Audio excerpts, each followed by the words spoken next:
Okay. Theoretically, it should be working. Haven't been live in a while. We good? We good? Hey, there we go.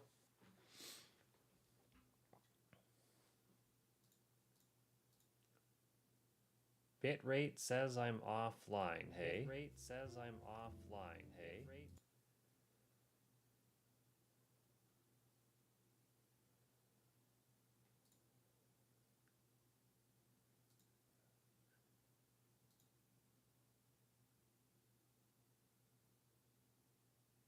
Okay, so now what I want to do is take this.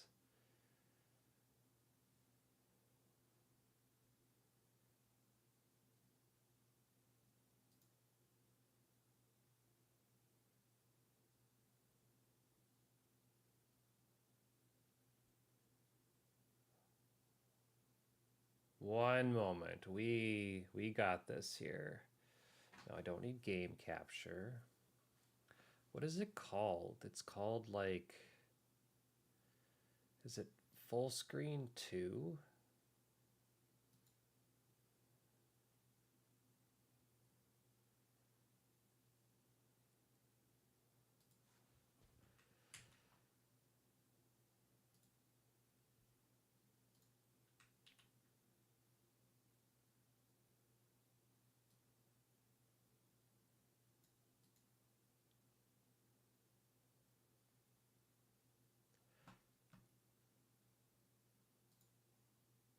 Okay, so that's open. So now if I go here,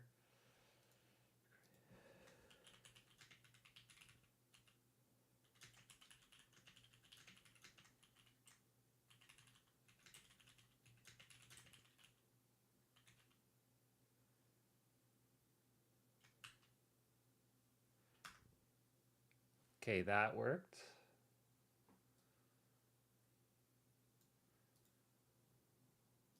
Can I delete that message? Aha, I can, okay. Man, I love this tool. It works so well. Go to Kick, try it there. Worked on Kick. Does it work on YouTube now? Can I delete that message?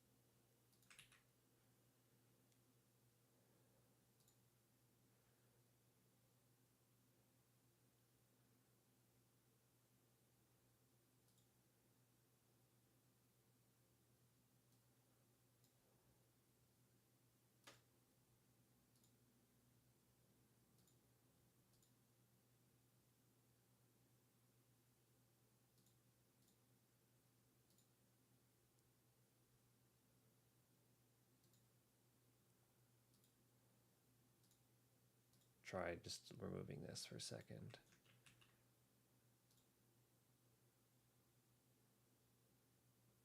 Okay. That worked.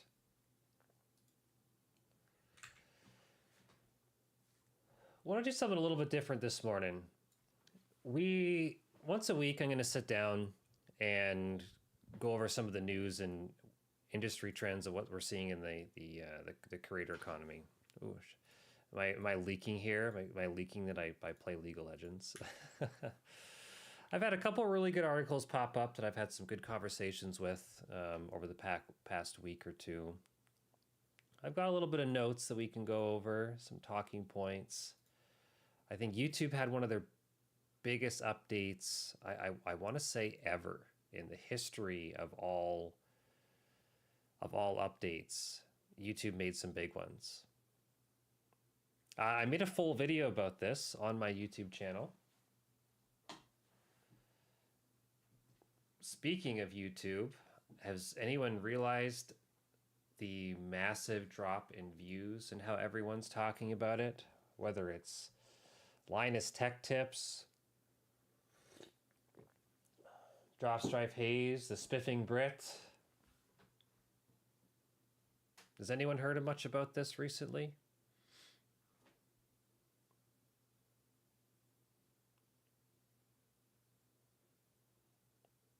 So what does this do? So if I click this,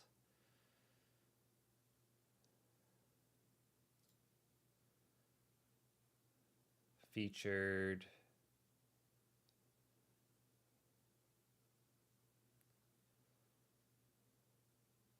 filter donations. I want to bring a message up to the main window.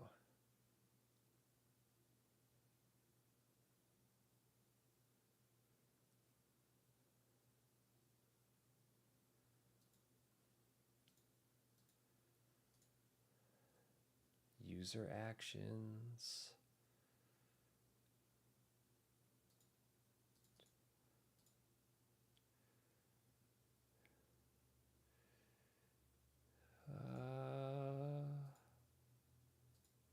Oh, that didn't work. Tired of streaming to 0? Let's change that. You're a bot.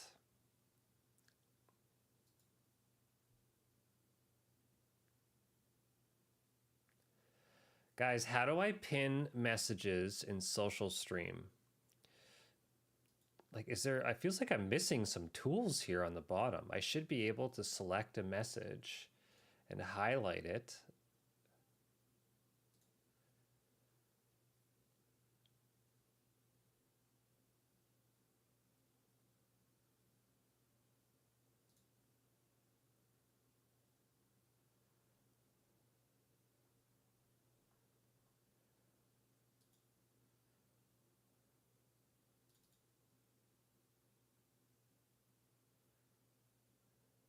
Where did that source come from?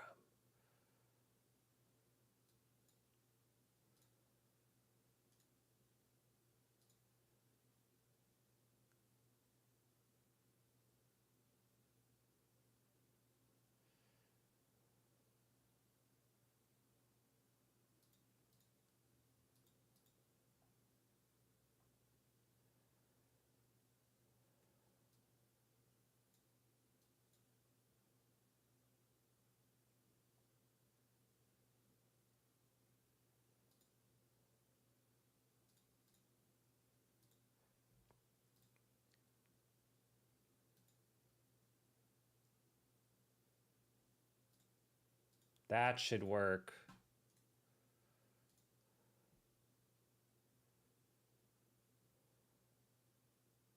Derek Siska says, "Great morning.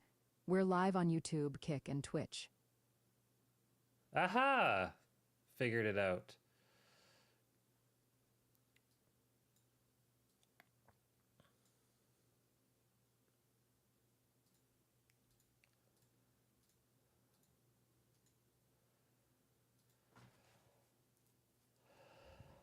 The next 20, they mean the next 20 years? Powering the future of entertainment. Okay, now we're going to get into some of the topics here.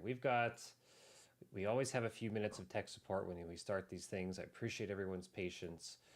I wonder if I can trim this from the live stream. But in any case, here's a little bit of the agenda that we're going to be running through today. YouTube does have the biggest update they've made in probably the past 20 years or so, at least since I've been on YouTube over the past, let's see, 6 to 7 years full time. There's, I think, more than 20 features that I would like to go over, but there's 5 that I really want to highlight today. And I think one of the last one I'll mention is something that people have asked for pretty much since the inception of YouTube that I'll get into. There's some social media updates specifically regarding X and the reach. I've noticed this, hey, maybe there's a common thread because YouTube reach is down, X reach is down, Instagram reach is down. So really curious to know what social media today has to say about that.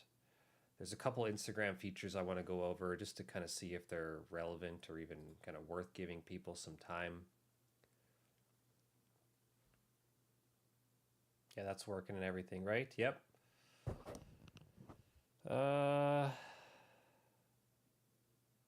Could be a little bit louder.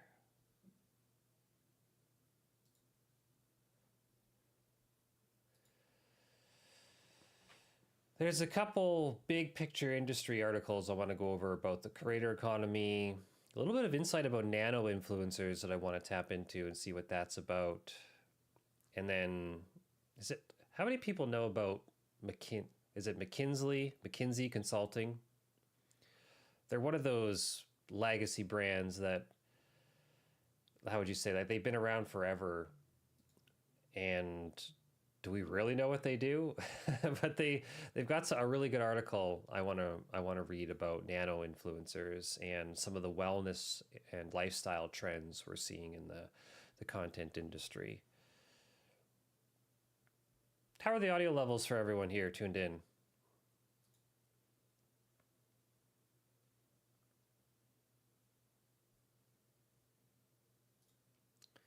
If I go to here, gain.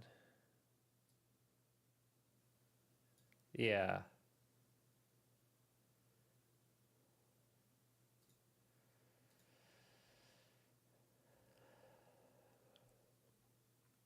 20 years ago, YouTube launched with the idea that everyone should have the opportunity to create and find a global stage. Since then, we've seen creators shape culture and entertain in ways we never thought possible. Should I make this full screen?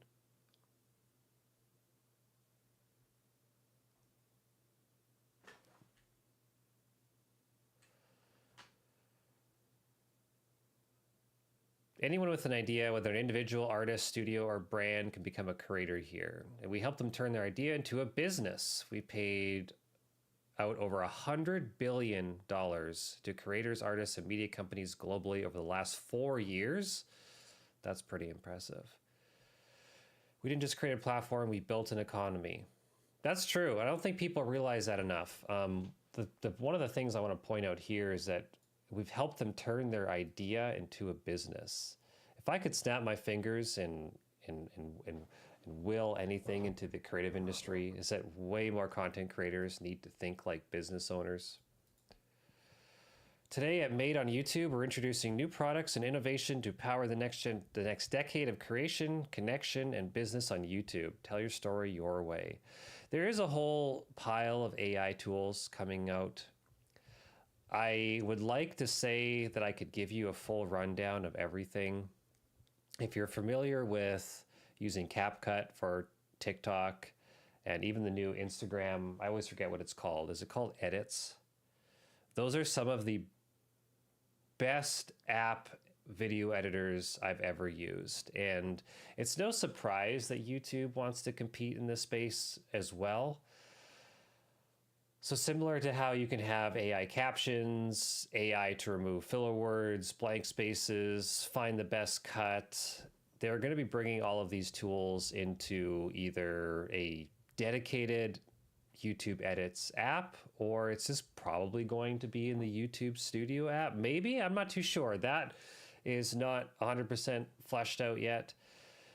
A common thread that you'll see with all of this is these updates are going to be coming out within the next couple weeks to the next couple months. I've heard various people, like directly from YouTube, as well as, some fairly credible sources, say that by the end of the year, the whole world should have these updates. It's kind of the closer you are to what is it, Irvine, California? Is that where the head office of YouTube is?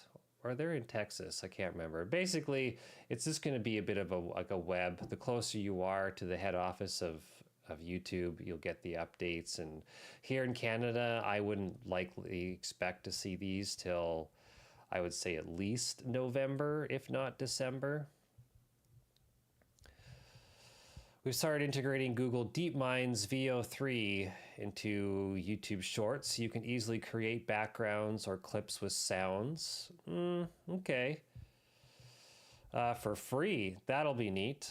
And new capabilities powered by VO allows you to apply motion, restyle videos. I wonder what they mean by restyle videos. Now, these are, of course, just all teasers, right? This is on YouTube's official roadmap, so we'll get more content in the coming weeks. Add props to your scene, edit with AI, and help turn your raw footage into first video drafts. I like how it says first video drafts. It doesn't say edit with AI will help turn your raw footage into a full feature production, right? It just helps get it into a first draft. By a show of hands, how many of us publish our first drafts? So I hope this doesn't shoot YouTube in the foot with them introducing a whole pile of AI content on their platform. They're already having a lot of view issues, which we could get into if people are interested. Man, there the bots come out on Kick. They're in full force this morning.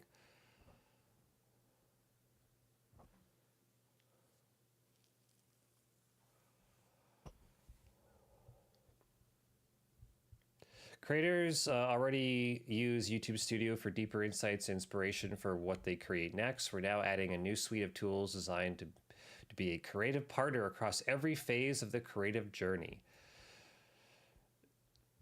We see AI as the next evolution of these tools, designed to empower human creativity and storytelling, but make no mistake, no studio, network, or tech company or AI tool will own the future of entertainment. That power belongs to you, the creators. I love this a lot.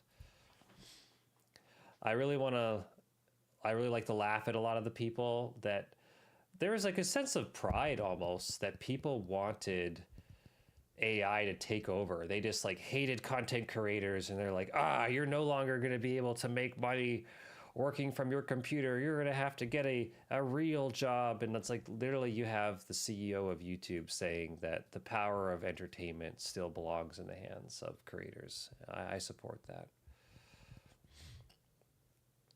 Create collaborations with other creators to expand your reach, or gather insights from our new conversation tool, Ask Studio, to better optimize your channel and get ready for A/B testing for titles, updates to the inspiration tab, and upgrades to auto doubling. Finally, we're expanding our likeness detection tool, which allows creators to detect and manage videos made by AI using. So they've got some deep fake AI tools.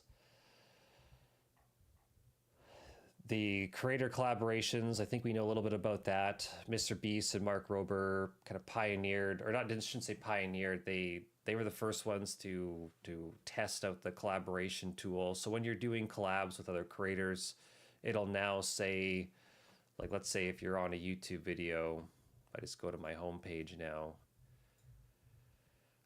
Let's say like Big E, he's a creator I like and look up to.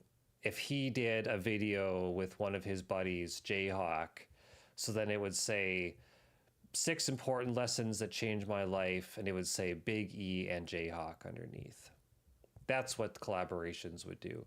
Versus instead, you just have to go into the description. Yeah, I can't play this. I want to get DMEC. Oh, he has no description. But instead, you just go into description, be like, hey, I made this video with my buddy Jayhawk. Here's at Jayhawk Shoots. Go check him out, blah, blah, blah. So now you would literally see right here, and even in the bottom, it would say creators part of this video, and it would list them all here on the side.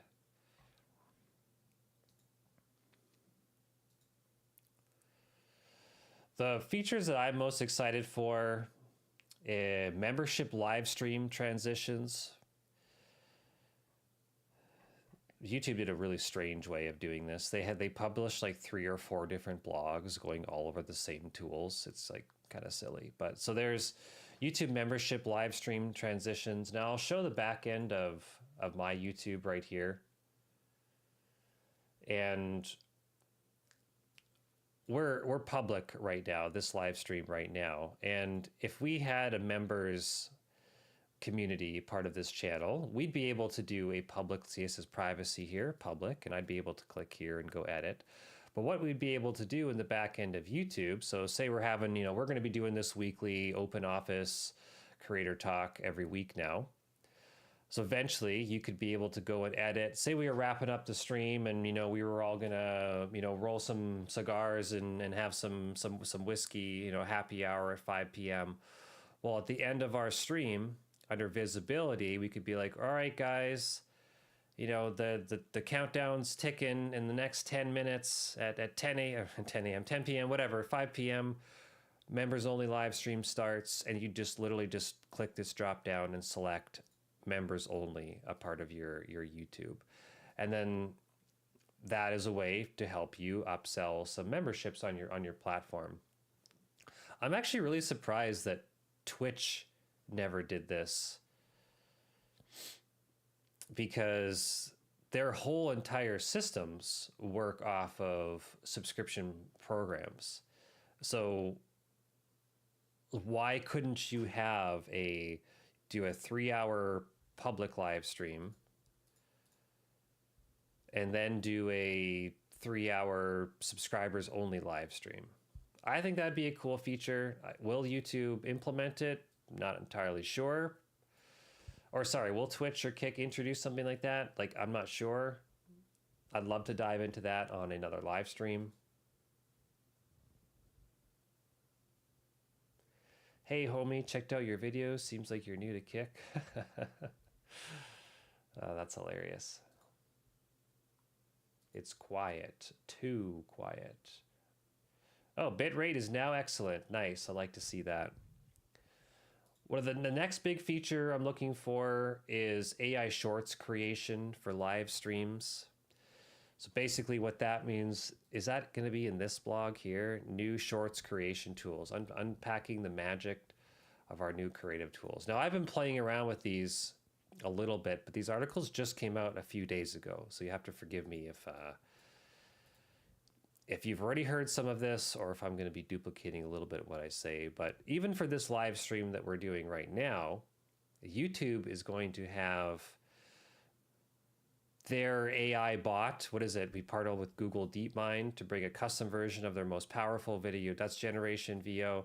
Essentially, their AI tool is going to watch your live streams and pull out clips for different segments. I can imagine that you'll be able to select like a time frame of how long you want your clips to be, minimum length, maximum length. Google will automatically will transcribe it, add subtitles.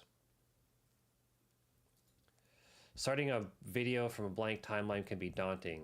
That's why we're introducing Edit with AI, a new feature that will take the initial heavy lifting off your shoulders. It transforms your raw camera roll footage into a compelling first draft, intelligently finding and arranging your best moments, adding music, transitions, even placeable voiceovers. Was it this one here? Playables, prioritize discovery.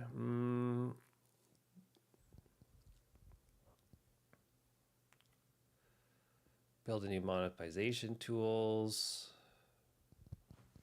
Here we go. Public to members only live streams. That's what I was looking for. Beyond ads, we're giving more ways to offer value for creators, biggest supporters. We're rolling out a new feature that allows channel memberships creators to easily transition from public to members only live streams. Yep, that's what I was showing in the back end. I don't necessarily know if YouTube wants to take out Patreon. Do they want to definitely tap into their market? I would say yes.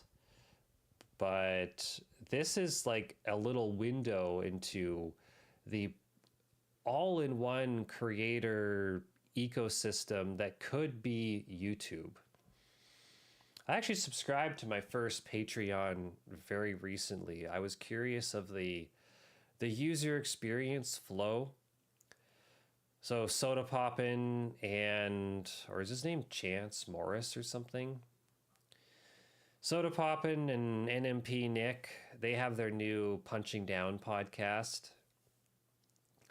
And they were in such a good discussion about Classic Plus World of Warcraft. And they're like, okay guys, we're going over to our after hours live stream on Patreon or something like that. And it's like, it's $5. I want to see what this is about.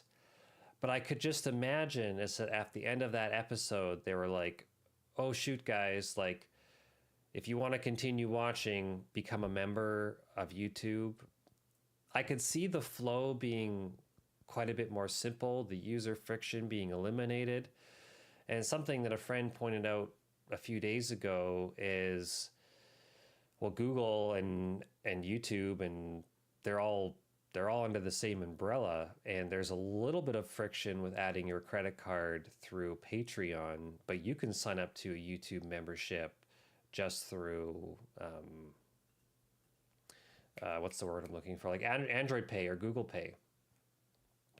So it would be true, well, they call it one click, but it's like, you still have to click buy, then click next. But it'd be true like 1 or 2 click shopping cart process versus your like 5, 6, 7, 8 clicks with Patreon to get people to subscribe to you.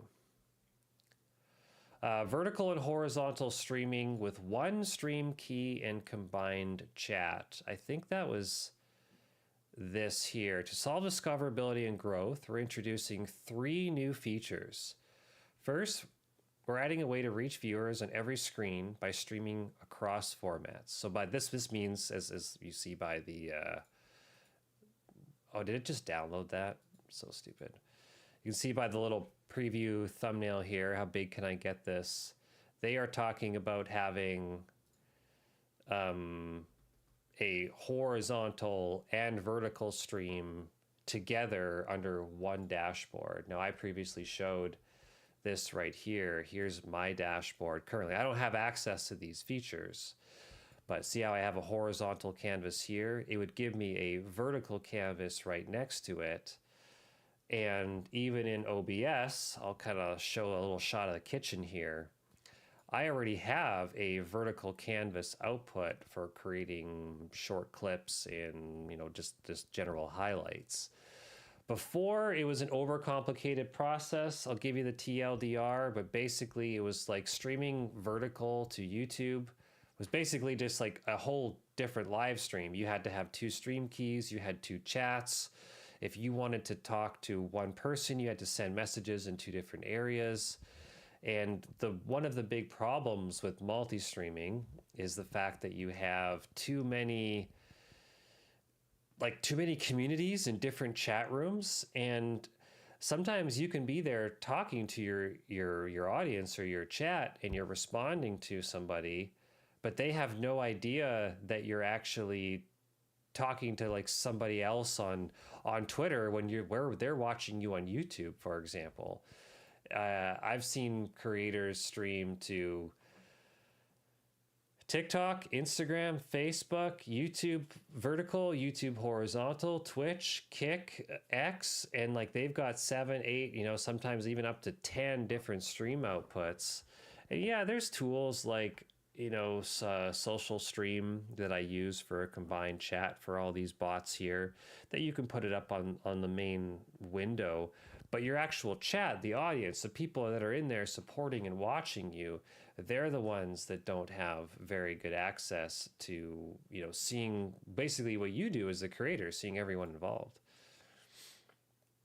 Soon, creators will be able to broadcast in both horizontal and vertical formats simultaneously with a single unified chat room to bring an entire community together. Bring community together. That's just what I was talking about in one seamless experience. Building on a successful pilot, we're expanding the ability to react live to content on YouTube, allowing anyone to start a vertical live stream on mobile and react to other live events or even other creators who are currently live.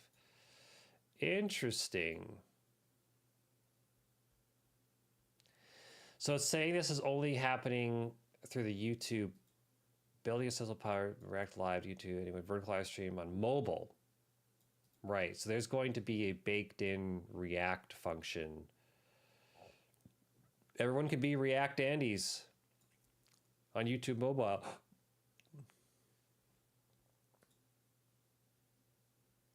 It didn't specify one stream key, but I have a feeling I read that somewhere, maybe their dev blog. Just chat with later. Finally, engagement. AI-powered highlights turn live content into lasting content and finds the most compelling moments from the live stream, automatically creates ready-to-share shorts. Now, this has the potential to be a bit of a flop. I'm not too sure how many people have played with, is it called Opus Clips? I tried this one long video, 10 viral clips, 10 times faster, and it works really, really well for what it is. But I wish there was a little bit better Agent Opus. What's this? Give your ideas their best cut. I wish there was a bit more of a production, like a producer dashboard, or you could give it a bit more context to the type of clips or what you want to share, or maybe had a better editor in the back end. The reason why I'm excited for YouTube to do this, because they just simply have more money. They're trillion-dollar companies. They could throw a couple $1,000,000 just try to develop this one feature, and if it doesn't work, they'll just write it off as a company loss and move to the next. And YouTube's and Google are in a good position because they have the opportunity to go around and test Opus clips, and I think vidIQ has another tool that allows you to take a YouTube video and cut it into shorts. So they can go around and use all these other tools, find out what works, find out what doesn't, read the reviews, eliminate the pain points, and create something better that ultimately just brings more users to the YouTube platform. Built-in monetization tool. I did not have this in my notes, but I think it... Google's talking to me. You listen to me, Google?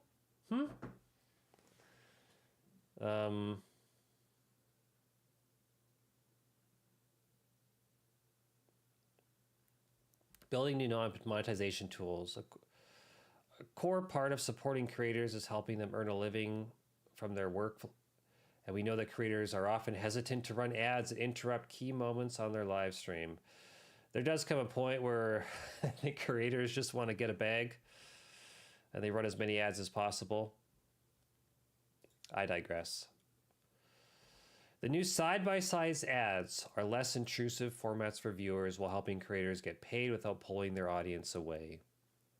They obviously have done some testing on this and found that it still works, and they're still getting good results for advertisers. Sorry there, fellows. Winter's right around the corner. It's just really dry in here. I had to put some vanilla candy cane lip butter on that I stole from my wife.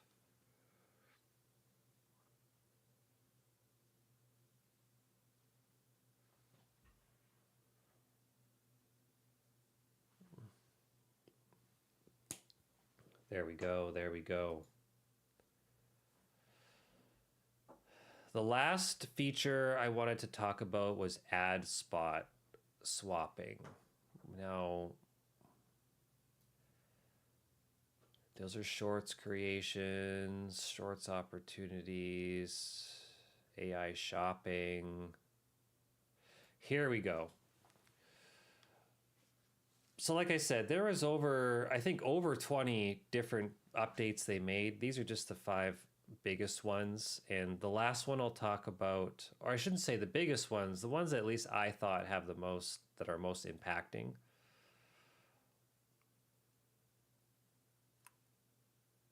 Paid promotion. Okay, I'm just going to pause that. It's distracting. We're introducing a more flexible way to approach brand sponsorships in long-form videos. By long-form, they just mean anything that's horizontal.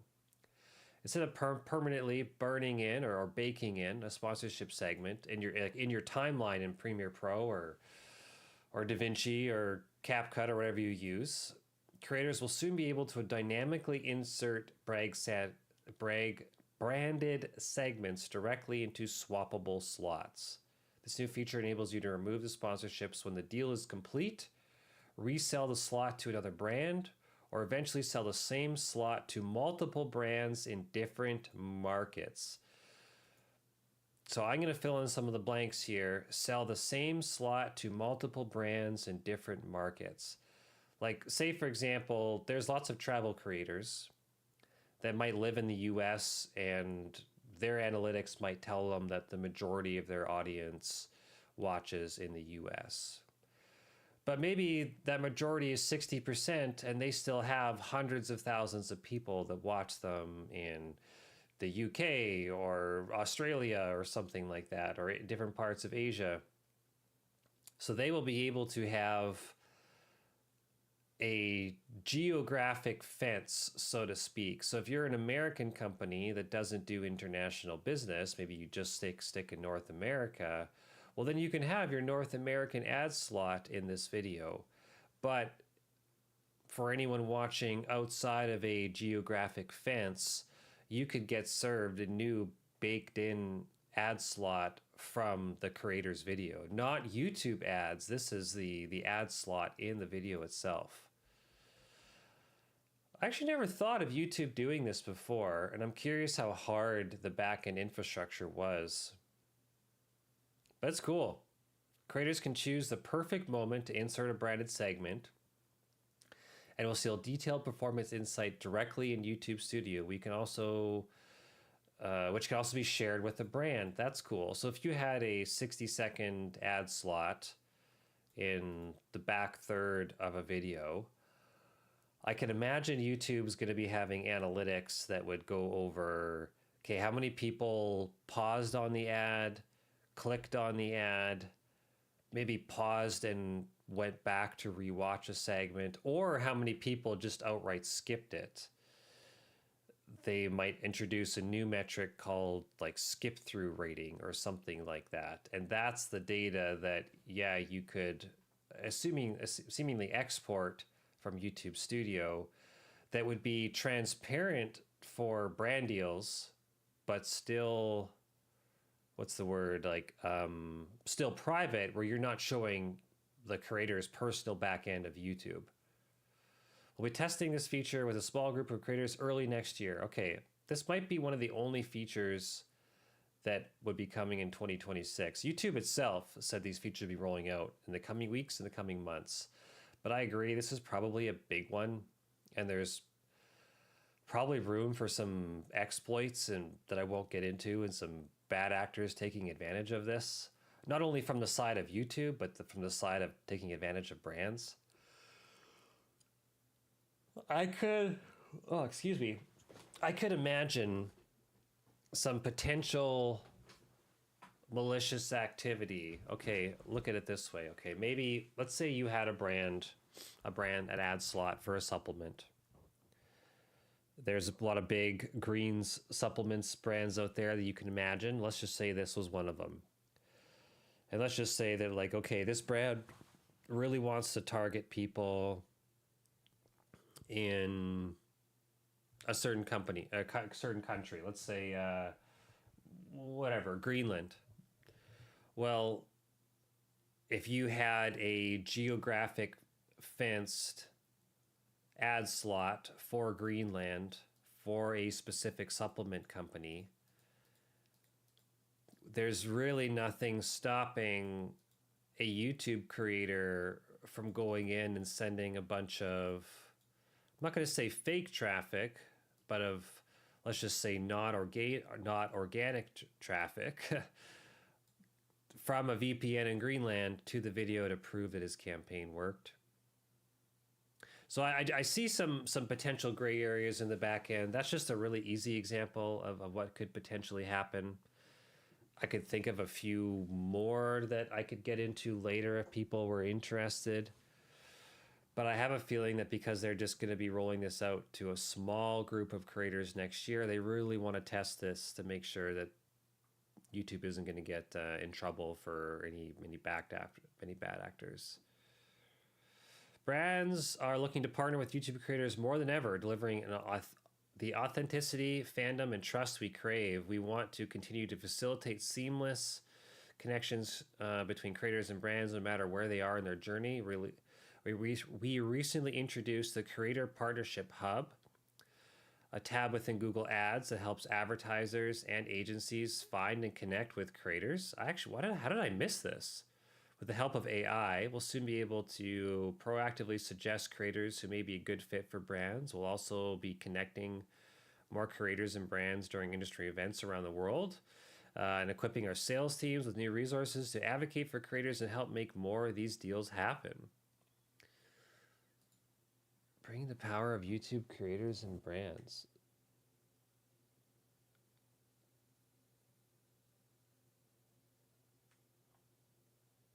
Should we watch this little teaser video here? Oh, it's not even a video? What?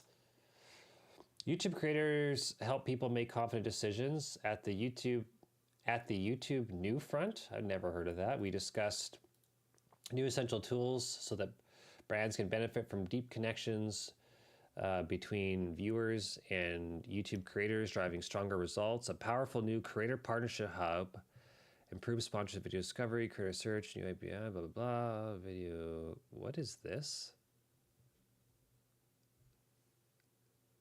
Availability. Partnership is in beta. Able to imitate invasion types, creators partnership. In the tools menu. I'm gonna check this out on my own time. I didn't even hear about this. I'm gonna bookmark this in my tools folder and look into that, and maybe we could do that on the next live stream. Start a campaign. What? That's crazy, dude.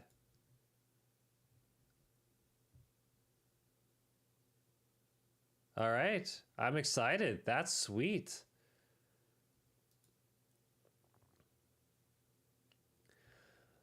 Trust Google to make like 5 different blogs to cover the same topic, but hey, there we go. Membership live stream transitions. That's where you can take your public live stream and just select the visibility to members only to kind of mimic a Patreon-like experience. There's the AI shorts creation from the live stream to work similarly like Opus Cuts or vidIQ to extract great moments from a transcript and turn it into a short. Or actually, you know, if you had like even this live stream here, this is probably going to be a few hours long. If the AI creation tool could then also take like an hour-long live stream and pull out like a 7-minute long horizontal video of a good moment, I'd hope it would work like that. We talked about the vertical and horizontal streaming with one stream key and combined chat and all that good stuff, and the ad swapping. Those are the biggest features, in my opinion, coming to YouTube, and the ones that I'm going to be paying the most attention to. YouTube creators, more brands. That is cool, hey? Yeah, there is some stuff for music artists that I went into more detail in the dedicated video that came out a couple days ago. Updates of brands. Did I miss anything in here? I'm looking up related topics, tagging products. Yeah, I mean, if you have a Shopify store, they're gonna now have their AI bots essentially crawl your store, find good products to recommend like automatically in the middle of your video. Expanding YouTube shopping program to more creators and markets, including Brazil, adding top merchants like Nike, Etsy, best. Oh, so if you had an Etsy shop, that's kind of neat. Zigzag. Are they talking about the convenience store? Oh, and Zigzag specifically in Korea. We got a Zigzag in Lacombe, Lacombe, Alberta. Neat. Of course, let me know if you have any questions about something that we're talking about. There's the live chat going right now, or feel free to leave a question in the comment section below.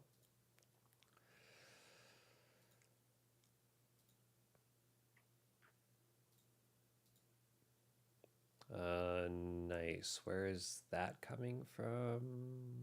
Prime Gaming.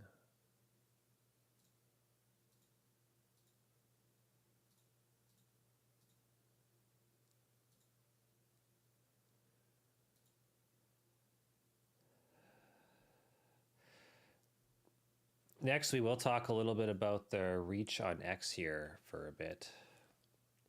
Monetization, ads, subs.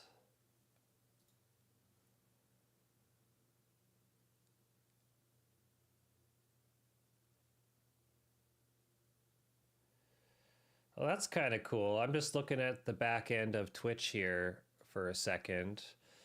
I won't be able to, I'm not going to be leaking anything here. I just usually look at wherever they say new. Let us help you inform your community about additional benefits to give to your subscribers. By selecting one or more of the bonus benefits below, you can agree that you are solely responsible for providing these benefits to your subscribers and that Twitch has no responsibility or liability for them. Access to my subscriber only Discord channel.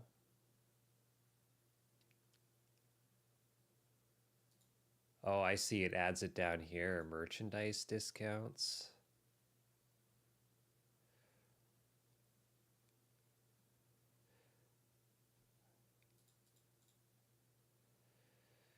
Will it actually tell subscribers what the discount is?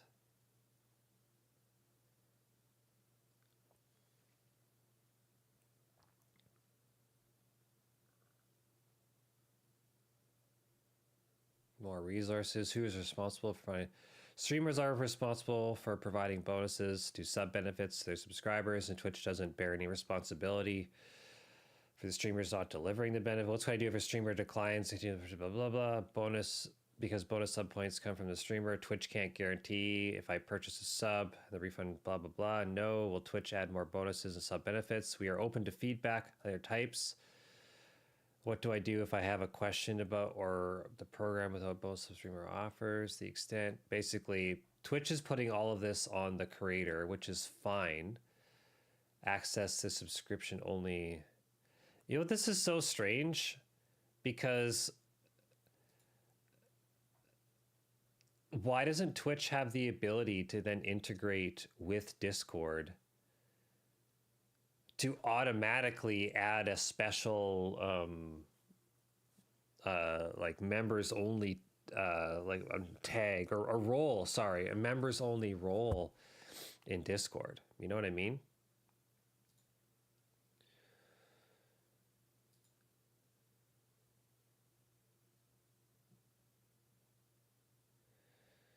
Enroll your channel in promotions where viewers are offered discounts, which you share. We share with Twitch. You can only change the setting. Oh, while you're not live. Okay. You have 70 hours total available promotion time remaining. You can distribute this over 7 promotions. So you could do 7 10-hour streams. You can start a new promo anytime until the December 31st. You cannot combine your own gift sub discounts with any other gift sub promotion, which is site-wide discounts or bonus gift promotions. You must have both hours and promos remaining to run a promotion.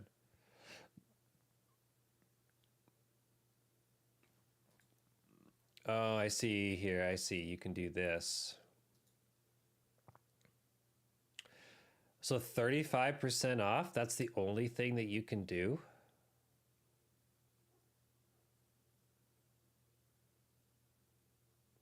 Okay. Stream together. I already know a little bit about this. Ads, anything new in here?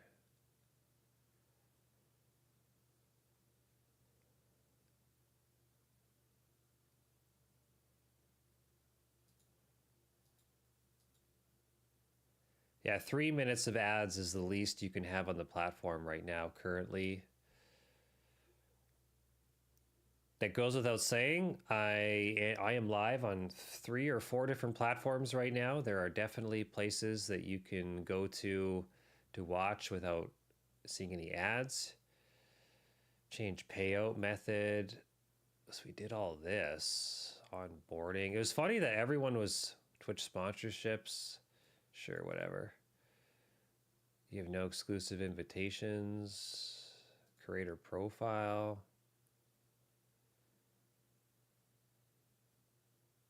Oh, neat. That's kind of cool. Might play with that a little bit later. I don't mind that at all. Streaming. Got to open up the Twitch dashboard again.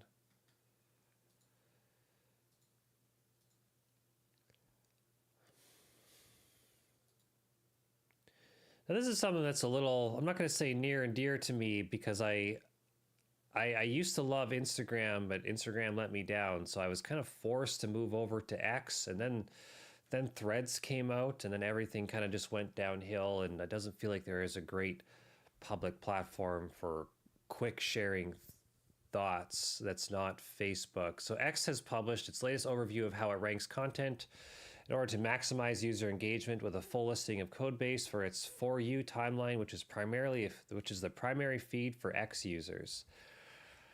September 9, 2025. I'll put some personal context on this really quick because I've been posting on X almost people. I'm going to say every day. I've posted there many thousands of times over the past couple years, and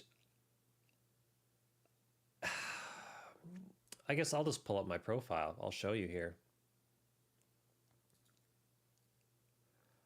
We started off with 12 followers a little over a year ago. So we've actually, like percentage-wise, we've increased, you know, several 100%. But I'll show an example. This is perfect right here. Here's a video with 84 views.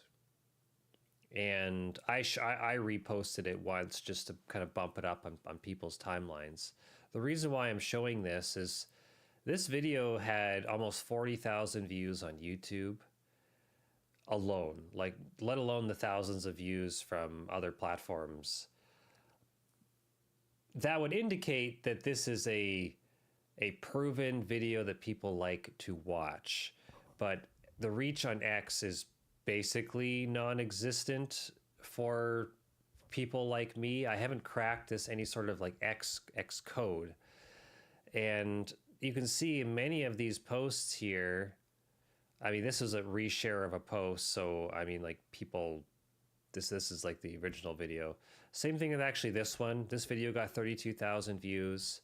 But look at this here, 32 impressions, 13, 250, 24. Hey, I do custom artwork. Would you like to buy my artwork?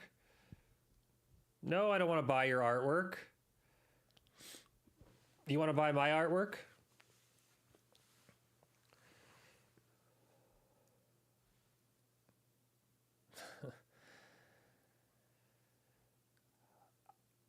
I could run a whole masterclass on everything that's wrong with all of the Twitch salespeople that come in here.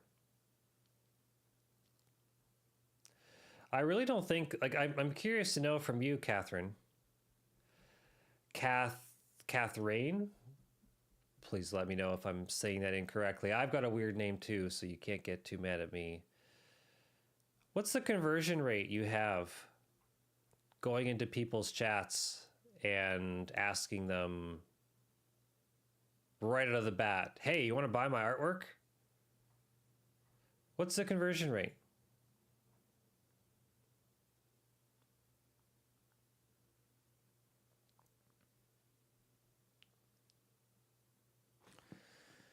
There we go. There we go. I guess my buttoned up shirt kind of holds my guns, but we're still on the gym train. We get the home gym is right on the other side of this wall here. Hey, appreciate that. Crossboo, what's up? How are you doing today? Are you caught up with all of the latest YouTube and content creation platform news? This has been a big week, my friend.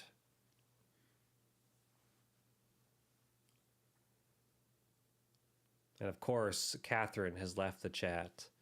So you come in here, you spam your, hey, you want to buy my Miss Bro has a sticky R on the keyboard. Look at that. Artwork.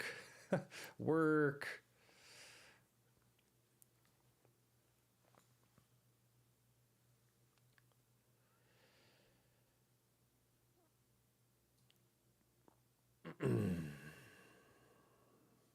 Though you can default to the following feed instead, and I'd hazard a bet that many X users do precisely that, 100% guilty. Do you do that, Mr. Crossboo? But the code for the For You field reveals what X thinks are the key factors for driving engagement and keeping users interested in the app. So what are these factors? Yes, please tell. Let's zoom in just a touch here. Well, overall, the key factors that drive X engagement are the same as they have been for a long time.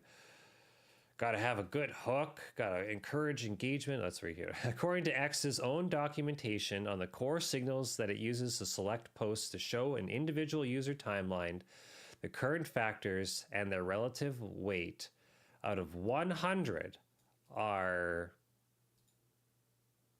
the probability that the user replies to the tweet, and that reply is engaged, the probability that user replies to the tweet and that reply is engaged with by the tweet author.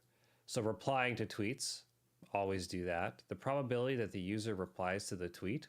What am I reading here? Okay. Okay, Diggler, wake up here.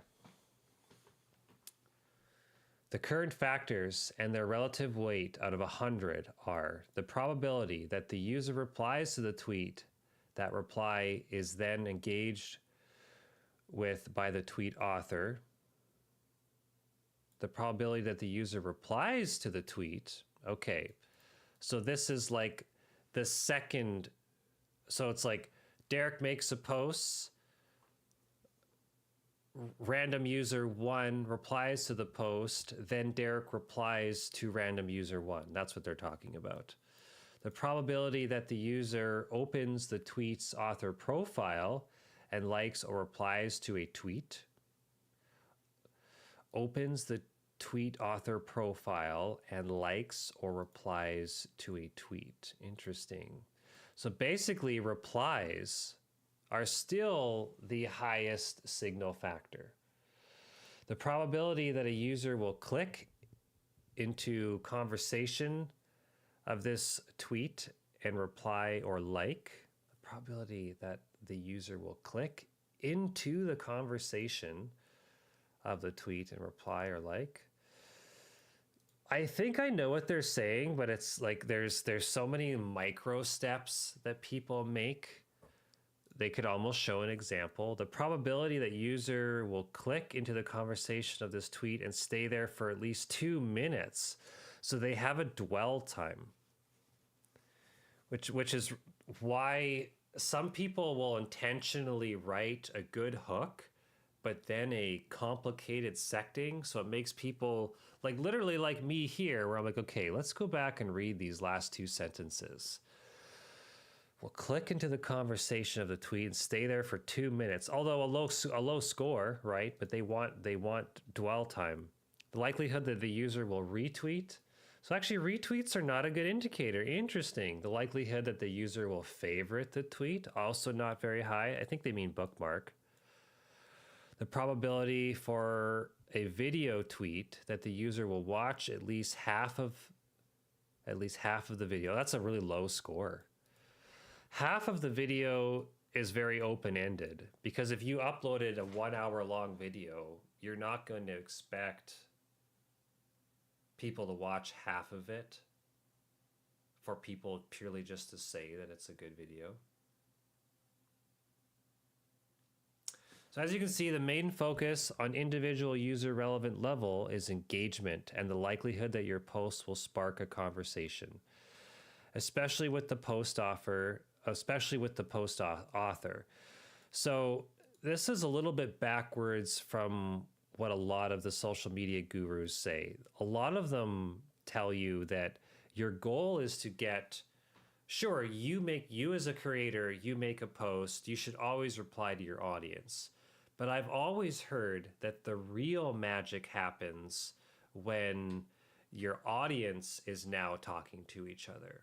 So yes, they're going to come to you and talk to the author, but it's like if people are standing in line to visit a restaurant, it's like they obviously want to go there and eat the food, but then they're talking to the other people in line about like, oh, what are you ordering? Like, looks really good. How did you hear about this place? Or is this your first time? What should I expect?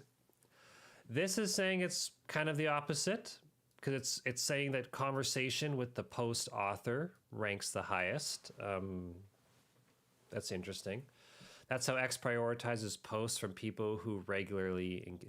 That's how X prioritizes posts from people who you regularly engage with, but it also serves as a guide to how to ensure you to get your posts to the feed to more users. Does that mean? No, because it's talking about the post author. So that if I'm engaging with people, how do I put that? I'm engaging with people, but if they don't follow me, they're not going to see my posts. But it could be in the For You page if they get them to reply to me. Interesting.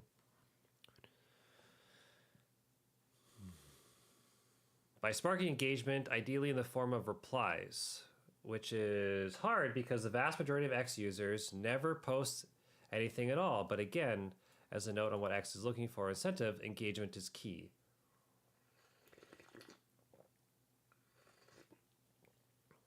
In terms of, of course, they recognize Alex Finn here. In terms of more general engagement factors and what X wants to focus on, user Alex Finn has posted a good breakdown of key elements. First, on what X wants to see, these elements get an algorithmic boost. Video posts get a big boost. No, they don't. Especially if a user watches for more than 10 seconds. I mean, that's like almost a second bullet point here. Dwell time is another consideration. Quotes and bookmarks are positive engagement signals that will boost your reach. Getting verified will also increase your post reach. No, it doesn't. Creators who post viral updates will get more reach on subsequent posts. So nothing new here, with videos being a big focus and verified users getting an advantage. These factors, however, will see you hit with penalties. Interesting. Posting offensive text, 80%. Okay, well, obviously hate speech, so offensive messaging.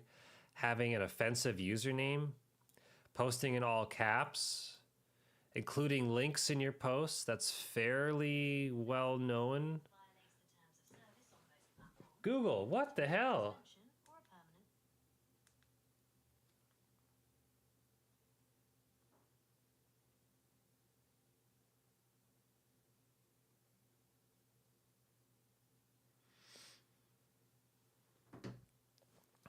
The popularity that users will react negatively, tapping show less often. Oh, interesting.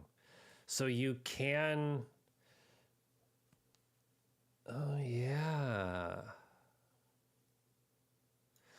This is how people get, well, essentially like shadow bomb someone's account. You can essentially mass report, mass block, mass mute accounts, and they're going to get a little bit shadow banned in the algorithm. This is how people maliciously like take advantage of each other or try to sabotage people online. These are pretty much the same as they were under Twitter, with some slight changes, including a steeper penalty for link posts. X doesn't, however, spell out what offensive means in this context, so we don't know for sure if it considers harmful or penalized worthy in this aspect. Also, penalties can be cumulative as they relate to your account's reputation score, which means that any penalization can restrict your reach ongoing and not just on a per post basis. Penalties can be communicated. Okay, so they can compound. Interesting.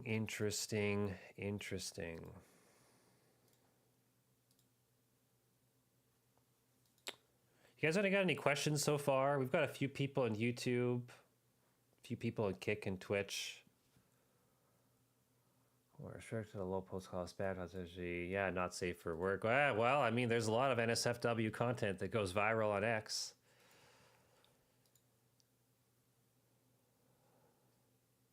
Ooh, I gotta send a quick message here.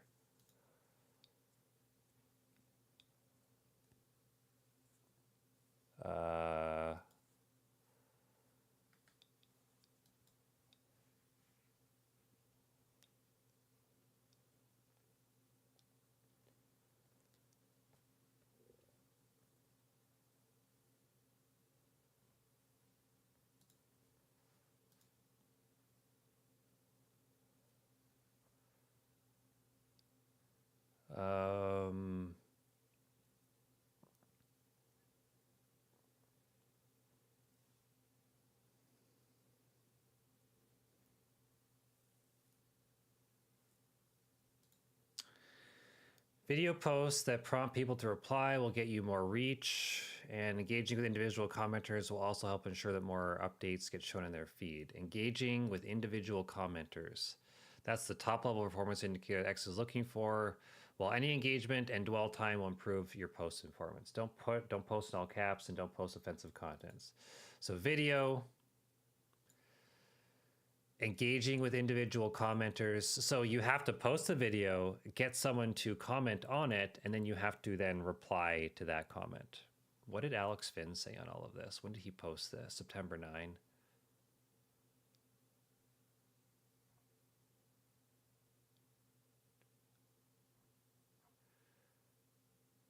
Interesting.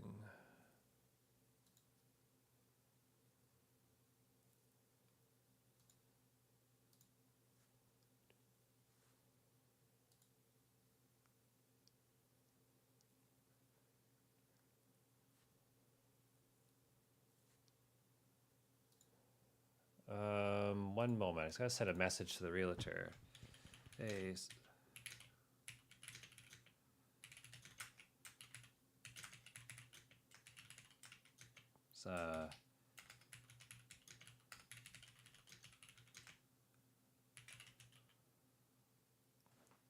What is it called? Realtor Matrix.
Elon just revealed exactly how the X algorithm works. I spent the last 14 hours straight reading 400,000 lines of code. He probably just downloaded it and ran it through ChatGPT. But let's see here. Let's start with the most controversial part of X. Does this guy still follow me? He does too. Look at there go. Good guy, Alex Finn.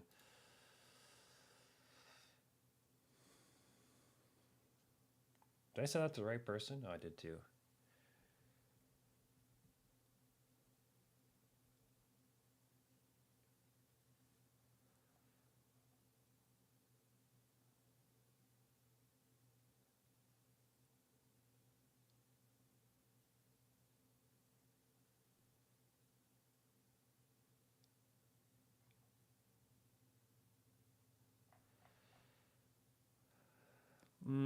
Controversial part of X the past 2 years ago. Tweepsuckered. Many have been asking me for years if it's still a thing. Now we have defined answer, yes. Tweep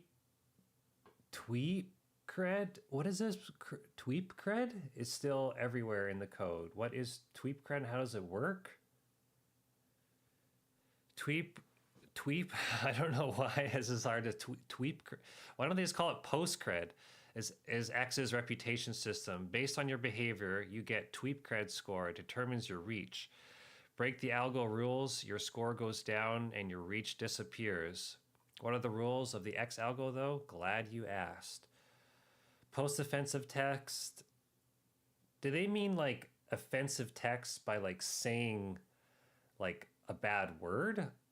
Or is it, do they use AI to look at your post and know if you're like, because like if you went to a restaurant and said that and found like fingernails and a band-aid in your food, you would like post saying like, oh, I'm never going this way again, and this is like I hate this place and they should get shut down. Is that like, do they have an AI that looks at that post and says that, oh, that's offensive because he's using words like hate and never, and or is it purely just like curse words? Offensive username, all caps tweets. That's seen as shouting, major penalization, including links. Yep, penalized. What are the offensive terms, topics, or words? Conveniently, they've been left out of the code, hidden in adult tokens.tx.text. If anyone has access to this file, let me know. There's also several other crazy ways to get deboosted. Offensive. Oh, even the file names. So if you uploaded a video that said like screw Jeff Bezos, they could, and it could just be literally a picture of like Jeff Bezos using a power tool.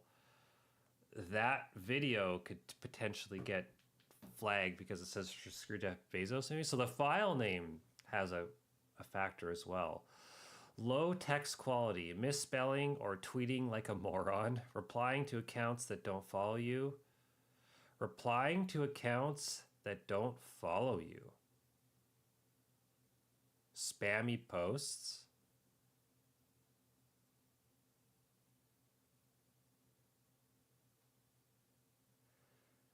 replying to accounts that don't follow you.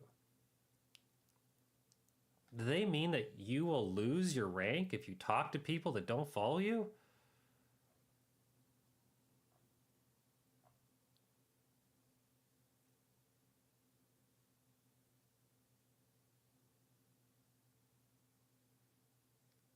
Hide your account. Also, the way people engage with your posts can hurt you. If someone says, not interested in this tweet, see fewer posts like this, you get reported, blocked, or muted, you get deboosted for 3 months. But you didn't go into detail about replying to accounts that don't follow you.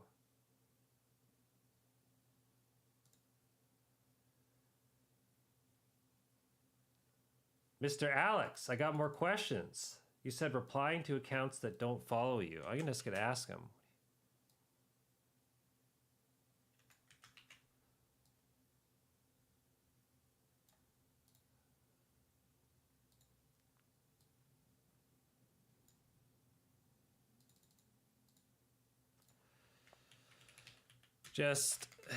Hey, just saw this gold mine post. Can you share more insight into what you mean by getting deboosted by commenting on people's posts that they don't follow you?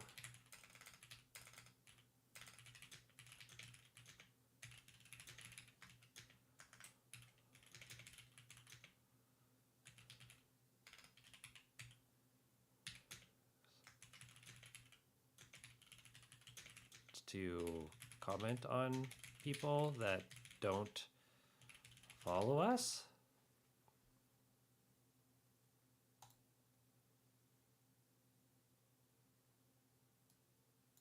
On posts from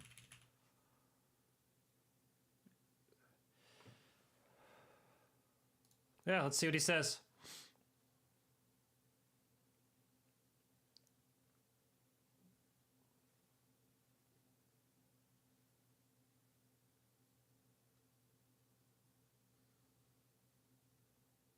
Okay, we talk about deboosted. Let's talk about how you get boosted. Post a video. People watch for more than 10 seconds. You get a massive boost. Dwelling on your text posts also help. If people spend 2+ seconds looking at your posts, it'll be pushed to more people. Quotes and bookmarks are also massive. I mean, I don't know about massive. It was pretty low on this scale here. Blue check mark is huge. If you don't have one, you're toast, basically. Legacy verified accounts get an additional boost. That's kind of silly. Be considered a viral account boosts you too. Send posts viral and you'll be prioritized. Send viral posts, maybe. So here's some insights. Avoid offensive language in all posts. Build your reputation score. Preserve it at all costs. Get good engagement. Quotes and bookmarks are massive. Quality over quantity is important for media. You need 10 plus seconds watch it. Don't be an a-hole. Get muted can crush you. Get the check mark. Create content that takes longer than 2 seconds to read.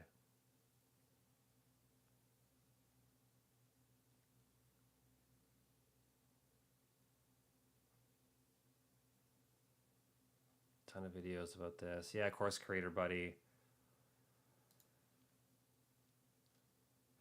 Oh, someone asked the same question. Wait, replying to accounts that don't follow you is a bad thing? Why? I've been taking a look at the code with little help from GPT-5 because I want to fully understand this aspect. I don't think the behavior is much different than before.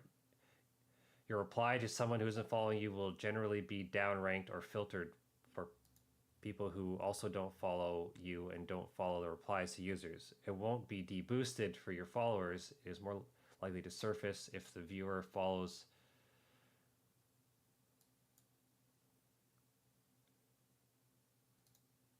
what does he say? Your reply is treated as a out-of-network reply and gets an explicit penalty in search rankings, out-of-network penalty, and is often filtered from the home. It's a reply to someone that viewers follow you. So your reply to someone who isn't following you will generally be downranked / filtered from people who also don't follow you and don't follow the reply to users. It won't be deboosted to your followers. More likely to be service to the.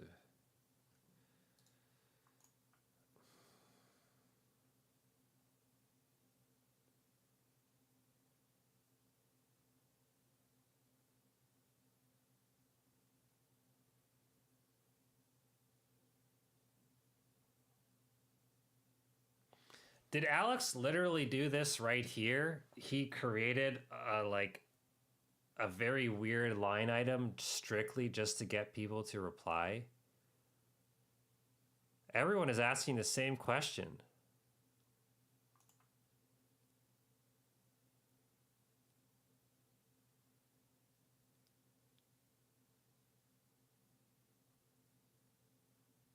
Literally everyone is asking the same thing.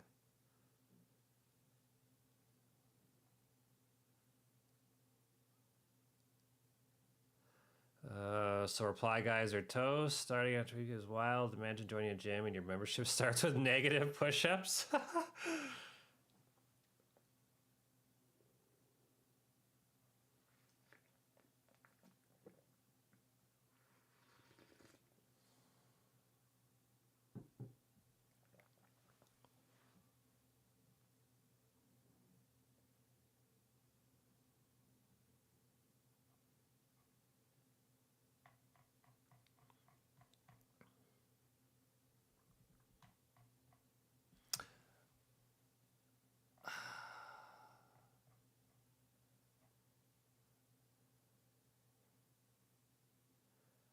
I'm going to dive into this a little bit more later, but that's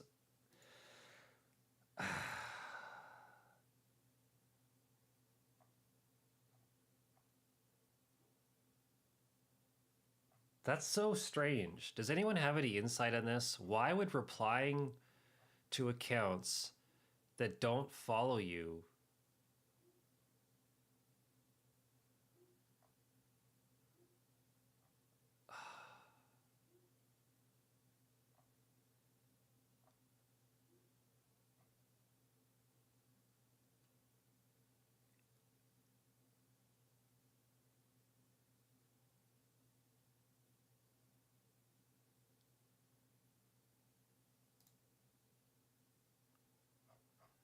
Hmm.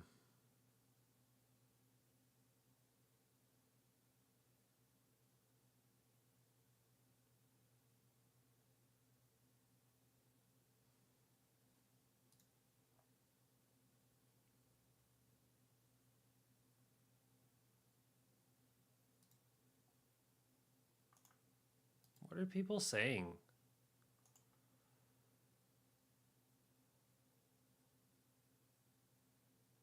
Yeah, this person here has a very fair point. Replying to accounts that don't follow you. So basically, this would contradict the one of the main purposes of a social media platform.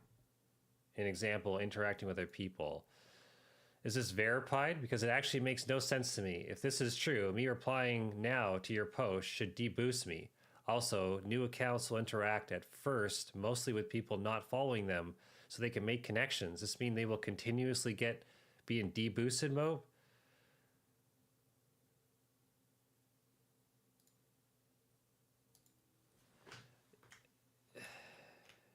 Yeah, I agree with 100% of everything.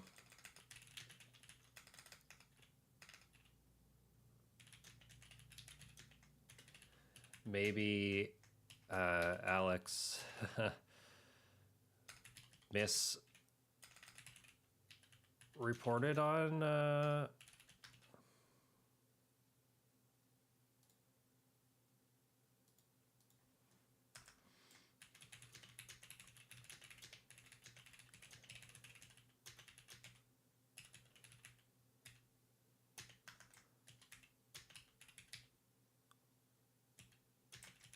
So wild, isn't it? I'm going to ask a question and see if she replies. Yeah, I agree with 100% of everything you're saying. Maybe Alex misreported on this.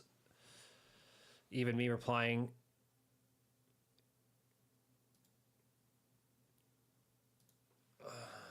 That is crazy, hey?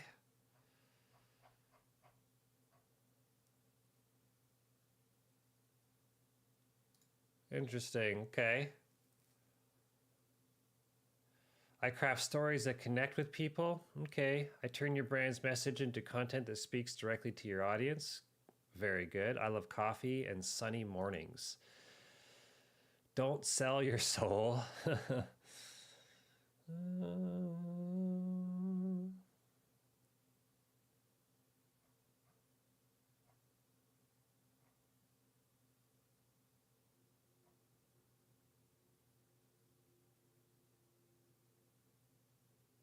Knowledge is more valuable than money. Even so, most people here stay away from reading and learning. That's why short 1 to 2 line posts perform so well.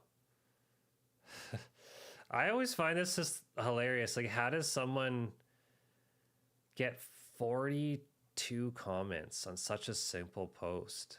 Wow, this person has crazy good engagement.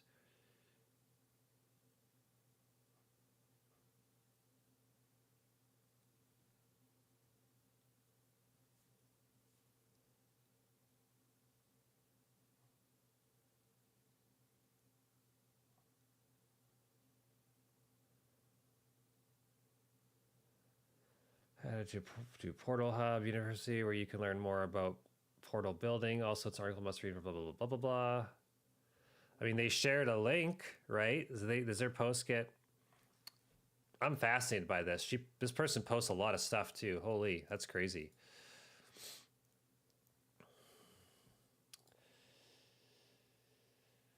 There's a couple lighter social media posts, and then I'll share actually a stock tip at the end. Something I just actually came onto a few days ago. What's this here? Not investment tips section. Wellness, consumer trends. Next update, I want to just quickly talk about. Hope everyone's having a good day. Just gonna grab a sip of water. My coffee's half done. We're almost 11 a.m. Mountain Time. It's Friday. What does everyone have on the go for the weekend? I have a few hours of family stuff to take care of on Sunday. I'm thinking of diving into Cities Skyline 2. I might pull the trigger and do it. I might.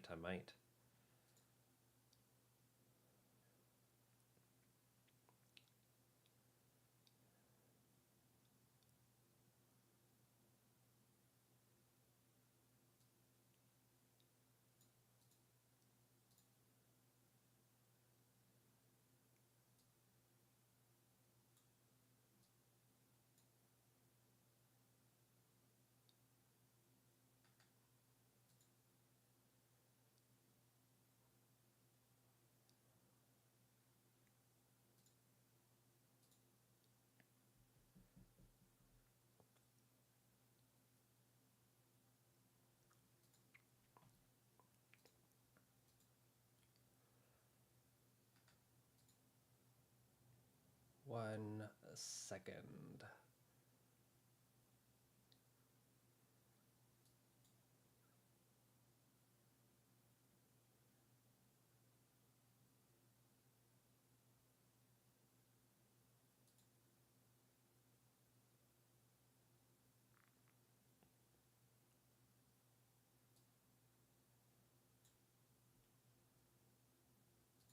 $8.39.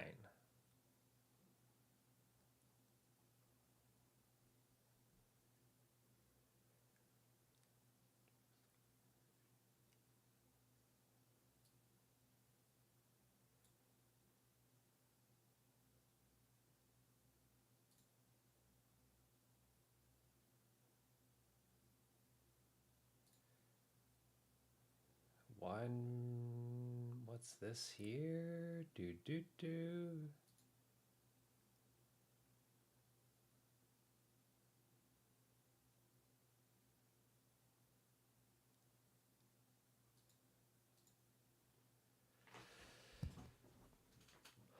Pinned comments return to Instagram. September's top social media updates. There's nothing super big here. I think pinned comments are like a little bit underrated. I'm surprised it took Instagram so long to announce this feature. This would be handy. I'm gonna just say like mostly for businesses, because if you make a post, it creates one more step to like tell people to like link in bio. Everyone remembers seeing that, right? You could go, so many people would say, like what you see, or like, hey, if you're interested, check out the link in the bio. Now you will be able to pin a comment with a link. I'm assuming that's how it works. People have complained about this. I want to say like literally since the inception of Instagram that you couldn't pin something at the top. Because if you were a restaurant, there are always easy examples, right? And you do some B-roll and nice juicy pictures of a brisket on a smoker, right? And you say that, hey, it's Friday morning, we've got room for whatever 50 tables this evening. Book your reservation. Link at the top of this post. Well, rather than having to like click to the bio, then click the post, and then click to the website, presumably you could just click like the link pinned to the top of the post. This goes over. I think that's kind of cool, especially people that give away downloadable offers, right? You talk about something, hey, get the template, check the pinned comment, something like that. 1,000 use cases for this. So not a big update, but big for the things that you can do, if that makes any sense. We didn't talk about the YouTube hype tools. That's more related to the live. And I didn't take a screenshot. I wish I would have. I had an accidental hype pop-up. Do I have it right now? Could I show a video? This was 2 nights ago. Let's look at this Mr. Beast video, see if it's here. Subscriptions, live, shopping. If I hit live,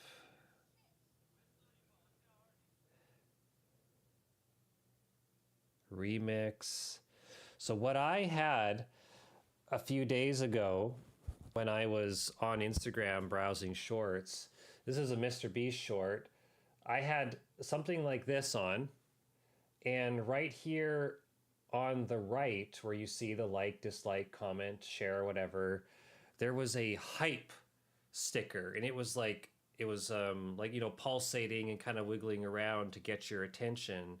And it was a way to dynamically send that creator, I'm going to use the word bits, but essentially like little, it's like topping, it's like panhand, like tipping a performer on the side of the street.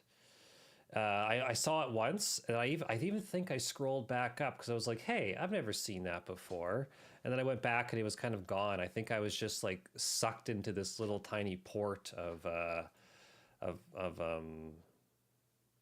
homes, or sorry, not of homes, of features that they were releasing.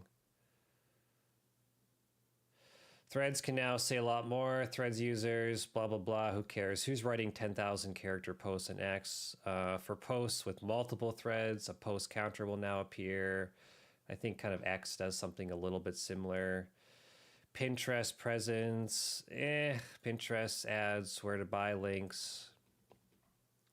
Main thing to highlight here, Instagram's getting some pinned comment features. This was just fed to me. These are just general things. Anything noteworthy here? Did I have any notes on this? The answer is kind of no. September, Threads is working on. Let's just look up Instagram. Working on the ability to add links to posts. Yeah, pinned posts or pinned links to posts, pinned comments. On the ability to draw anywhere in chats, ability to customize. I'm not sure why you'd want to do that. Instagram notes, custom fonts, called your algorithm, maybe a custom feed.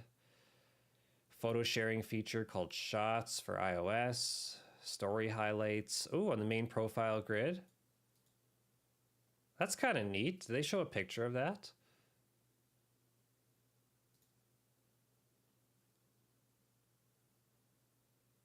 Oh, they're adding it here to one of the tabs. So instead of having all of the like the big icons up top, which I actually kind of liked.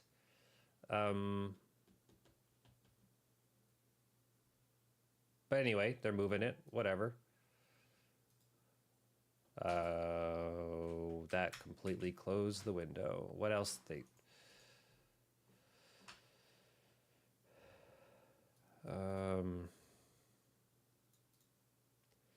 Pinned comments, hidden words, professional dashboard, message tracker, native blah, blah, blah. Okay, that's for Instagram, Facebook, anything noteworthy. I don't do much on Facebook. It's not in my creative arsenal. What about you guys?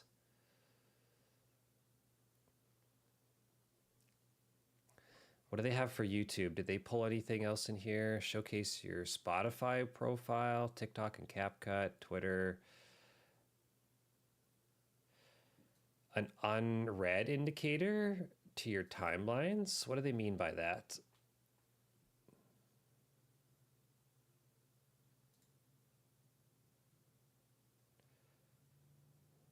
Oh, to mean if there's new posts. I see, I see. Just a little notification dot.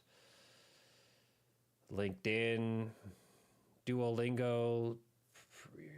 LinkedIn announces all brands with a LinkedIn premium company page are now eligible for a verification check mark. Okay, cool. LinkedIn's going to take more money.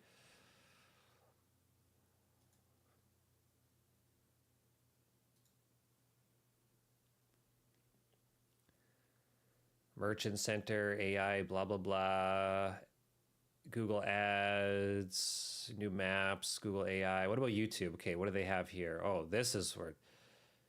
See, even YouTube said they had 20 new features. I swear they probably had closer to 30 or more.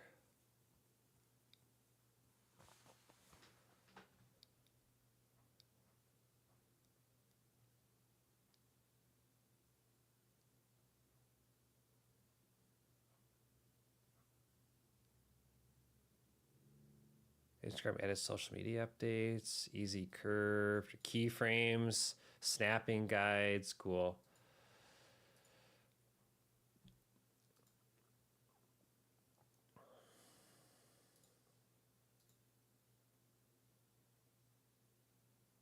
Huge updates for career.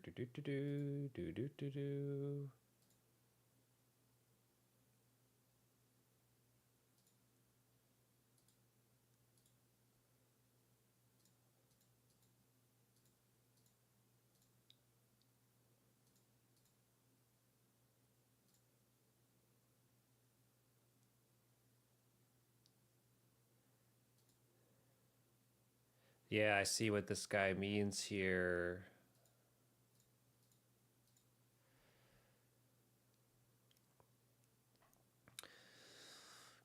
Ready to finally turn your passion into a successful influencer career? Save my seat. What does this person have to say? The creator economy's explosive growth. It's going to reach over 500 million by 2030. TikTok's dominance in the influencer marketing. I thought TikTok was way higher. In recent years, TikTok has solidified its position as the go-to platform for influencer marketing, with 69% of brands turning to it for campaigns. There's no doubt that its discoverability style Instagram is a powerful marketing tool. With that being said, the threat of a TikTok ban in the US is still looming. When was this published?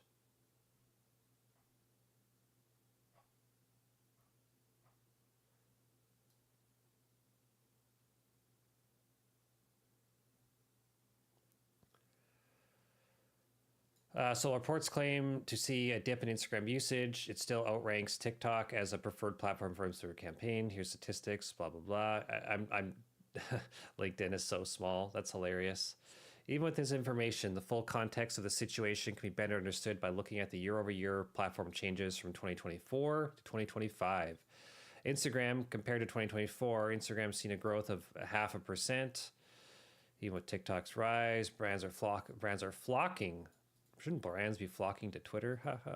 YouTube's growth has been consistent, seeing a 0.7% growth in 2025. This means long form in-depth content is still here to stay. Yeah, obviously.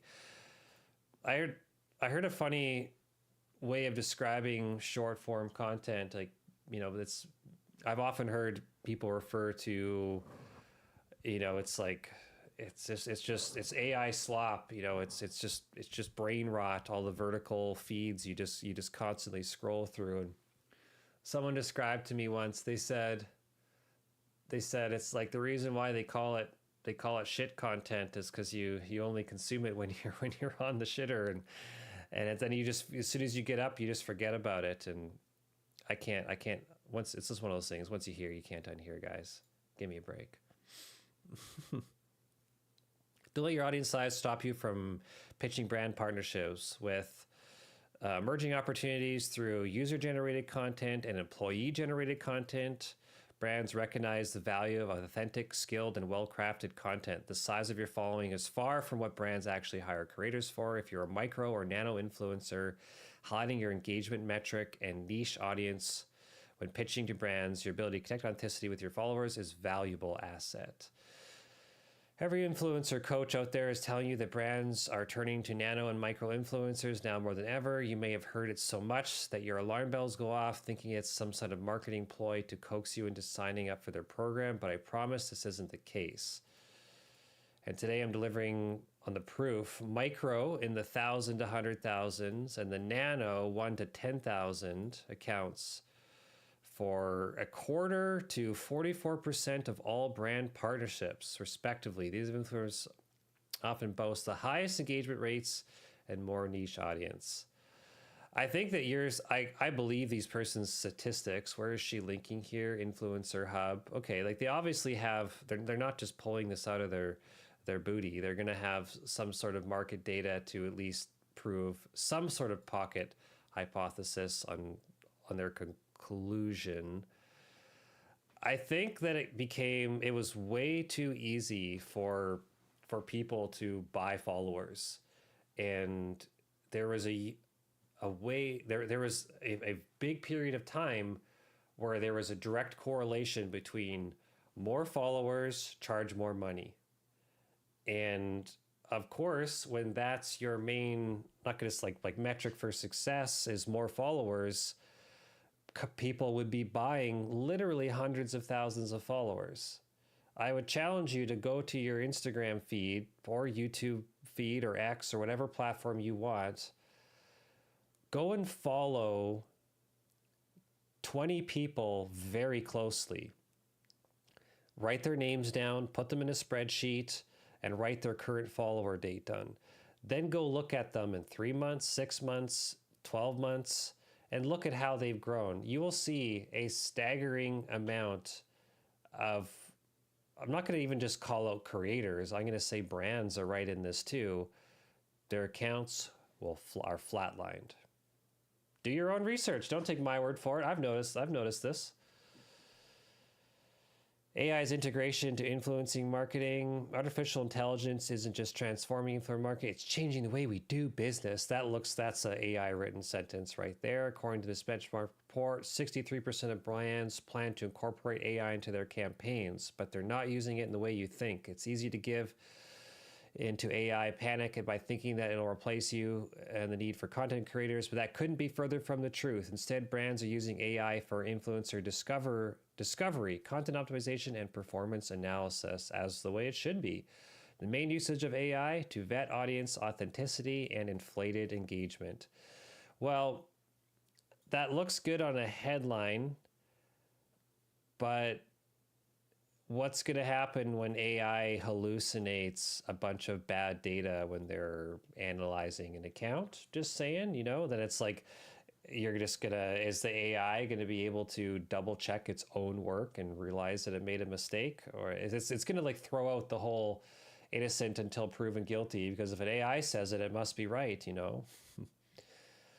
Employee-generated content is entering the chat. You've heard about UGC, user-generated content, but now you know about EGC, employee-generated content. In case this is new to you, brands are expecting their repertoire of content by hiring in-house content creators. On top of social media managers, UGC and influencer collaborations campaigns are adding EGC efforts to fortify their marketing strategies.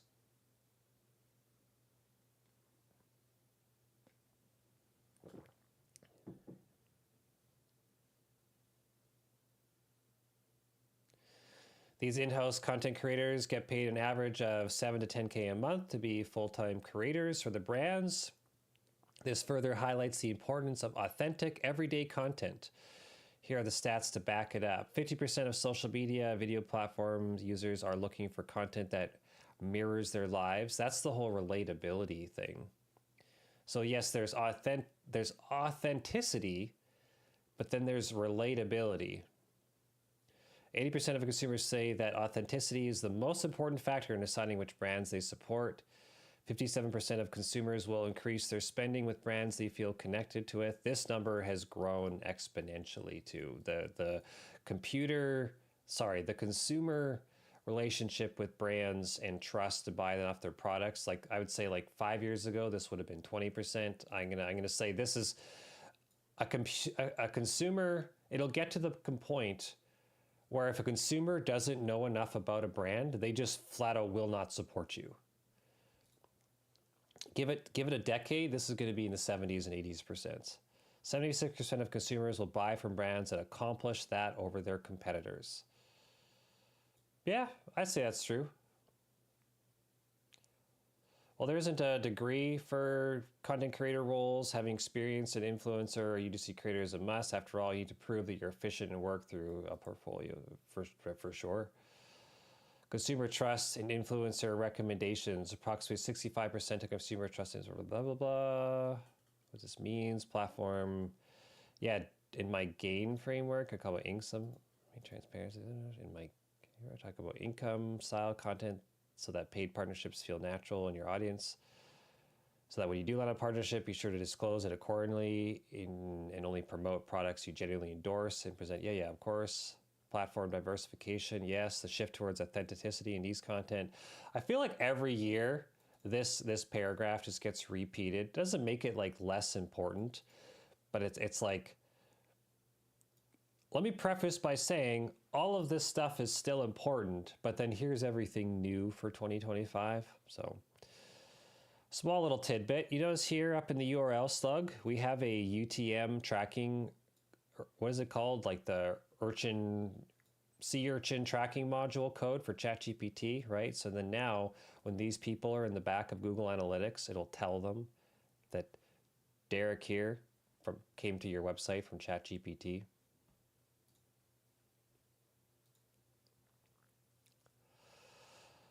This was another article that came with the last one. Yeah, rise of micro and nano influencers, making creators relevant beyond social media. This was the paragraph I wanted to read. Between changes to marketing budgets, mysterious algorithms, and the TikTok ban, monetization beyond the social platforms has become a bigger selling point for creators and opportunity for marketers. Creators like Alan and Joshua Wilford, a full-time creator who goes by the Rapping Chef, have started exploring business streams like product launches and on-air hosting. As of late, Wilford's platform payouts have been slashed. In the past, Wilford would pull up anywhere of $4,000 a month on TikTok, he said. This month, TikTok will make him $13. I have questions because you literally read articles talking about how market share is growing and all these cool things are happening, but then you read an article like this and his buddy's going from $4,000 a month to $13. Canadian loonies. These videos and these brand deals, it's not going to last forever, said Wilford. Call it the Mr. Beast route. The influencer launched a snack brand, Feastables, and a television show called Beast Games on Amazon Prime Video, marketing a path to success beyond a social media for creators, an investment opportunity for marketers. Creators presence in Hollywood is growing with YouTubers like Mr. Beast, Michael something at the helm, offering marketers another opportunity to grow their scale. Alan too has shifted the way of thinking about monetization, opting to strike brand deals to fund aspirations for onward projects. So like if you're a cooking channel like this guy, the rapping chef, maybe you get a brand deal to have someone sponsor a cookbook that you're making or something like that, right? You could a cooking content creator could work with an athlete to have a like sports performance inspired meal planning cookbook or bulk meal planning cookbook. Or say, hey, that's actually a pretty good idea. If you want to survive in this industry, you have to always be thinking long term. You have to always be thinking at least 5 to 10 years ahead. You could literally say this in your own career too.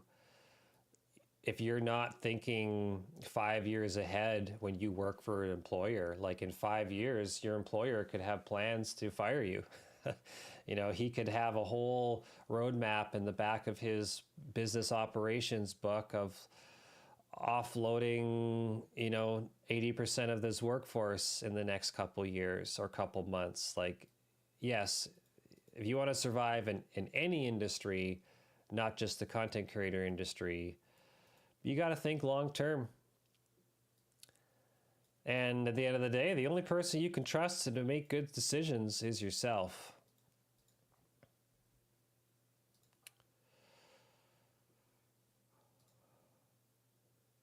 Do you agree? Do you disagree? Let me know in the comments. I'm curious to hear from you guys.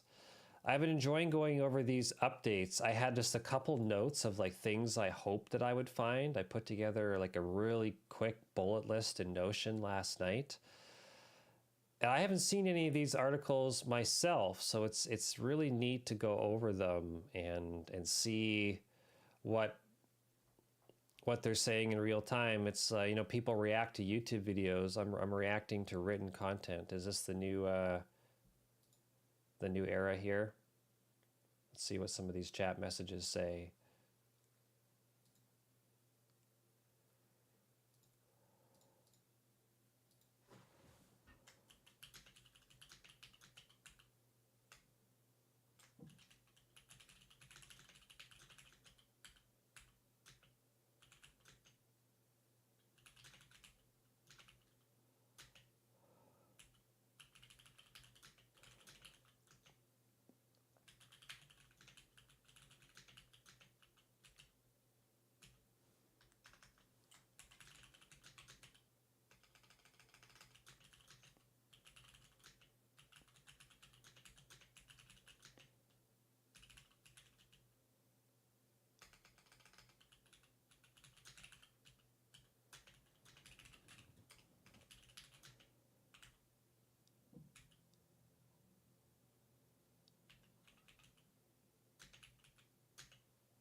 We even saw 2 acreages go down almost 100K. Sorry.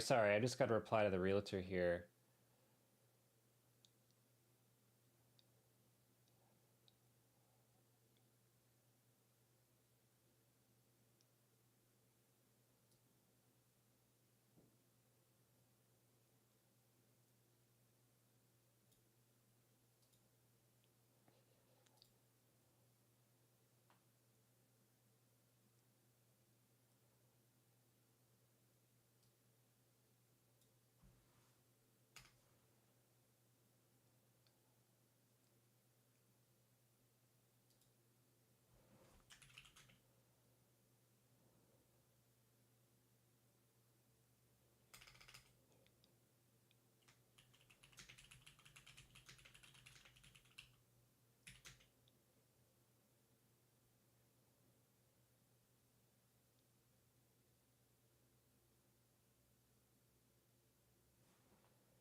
Did you like the ASMR typing of the keyboard, chat? Okay, I am going to heat up my coffee really quick, and we are going to tackle 2 more things, and then I have a quick update to share for everyone at the end. Be right back. That was my stomach, holy.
Ladies and gentlemen, how was that?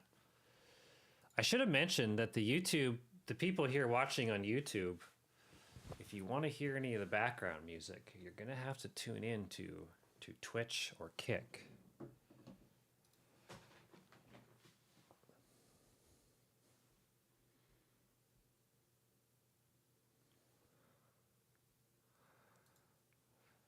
The $2 million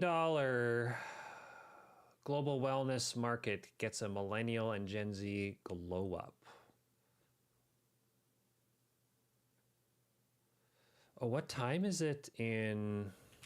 Time is it in PEI?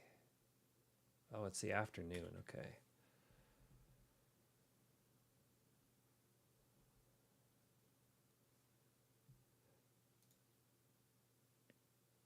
Buy cheap followers. So McKinsey, or there's no L in there. They're a global consulting firm, aren't they? When can you? What does that plus do about the author? Okay, where's their? This is 13 pages. Oh, I guess they do lots of research. Where's the AI reading on here? If you download it, does it just download a PDF? That's funny. Print, save. All right, let's see what this is here. To millennials and Gen Zers, wellness has become a daily personalized practice rather than a set of occasional activities or purchases. As the shift takes hold, its influencer into the direction of a $2 trillion industry, which is expanding beyond its core categories. Even though younger demographics may be pushing the industry forward, older consumers too are becoming more interested in expanding the definition of wellness. I kind of walk this line here because I'm a very, very late millennial. Oh, what do we got here? Okay.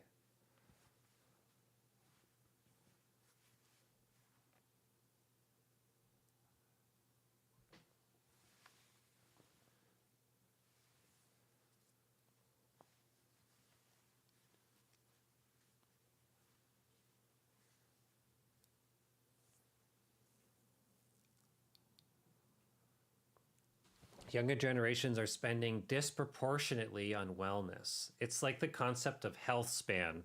Everyone, people talk about lifespan and wanting to live till a ripe old age, but do you want to be, how healthy are you up till that age? You know what I mean? It's like, it's one thing if you want to live till you're 105, but if you're going to be, crippled and pushing around in a walker for the last 20 of those years, I would rather live extremely healthy and active and well until I'm in my 90s than just live longer and be sick.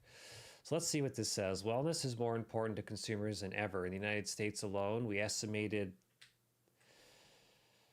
that it represents more than $500 billion in annual spend, growing at 4 to 5% each year. Despite microeconomics or macroeconomic volatility through the first half of 2025, we believe the wellness category is resilient. See the sidebar. How resilient is the wellness industry? Oh, interesting.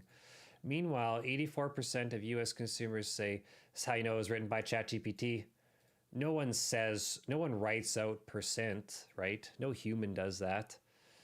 Says consumers say wellness is a top or important priority. In the UK, that figure is 79%, while it soars to 94% in China. I didn't know that people in China were so interested in wellness.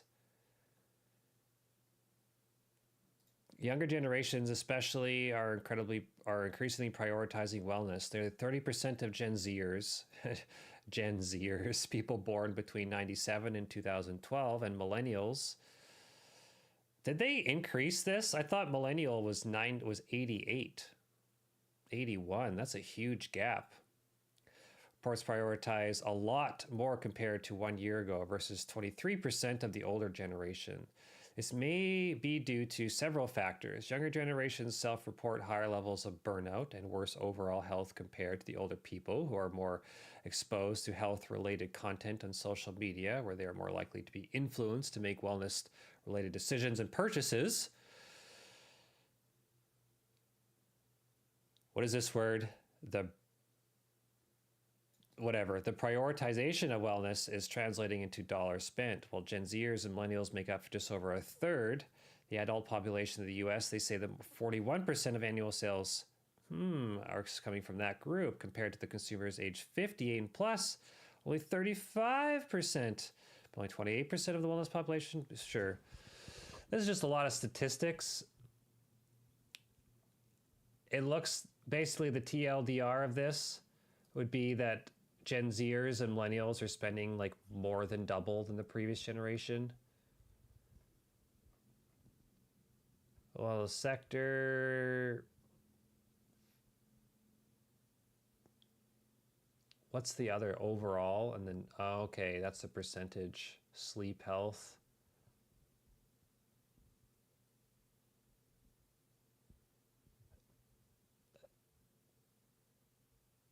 So it looks like managing stress and anxiety,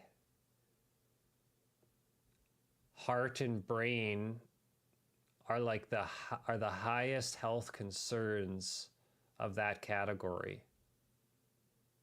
Interesting. So overall, they are very much more health conscious, but they're also going into debt, spending all their money. Rest of the years, consumers report that some of the wellness needs, including cognitive health, mental health, longevity, blah, blah, blah.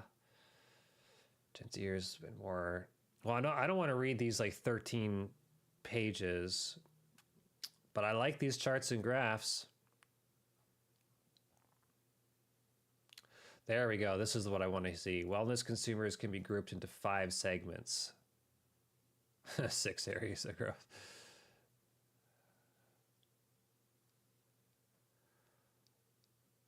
Here's failed to 5.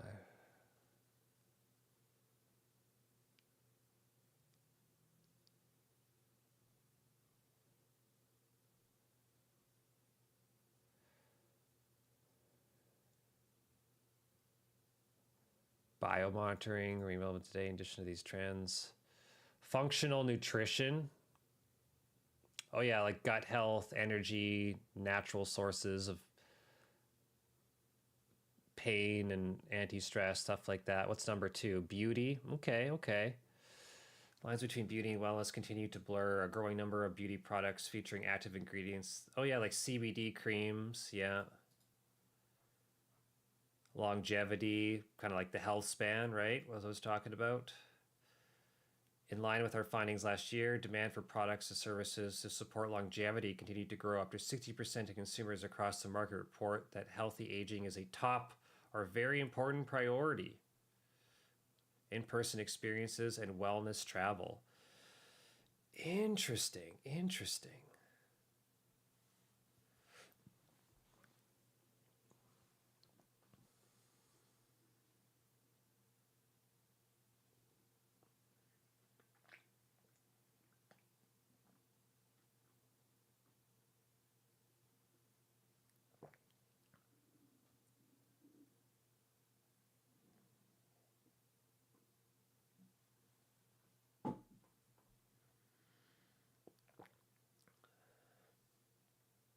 Demand for in-person services spanning boutiques, fitness, wellness retreats, and IV treatments has continued to rise as consumers prioritize experiences.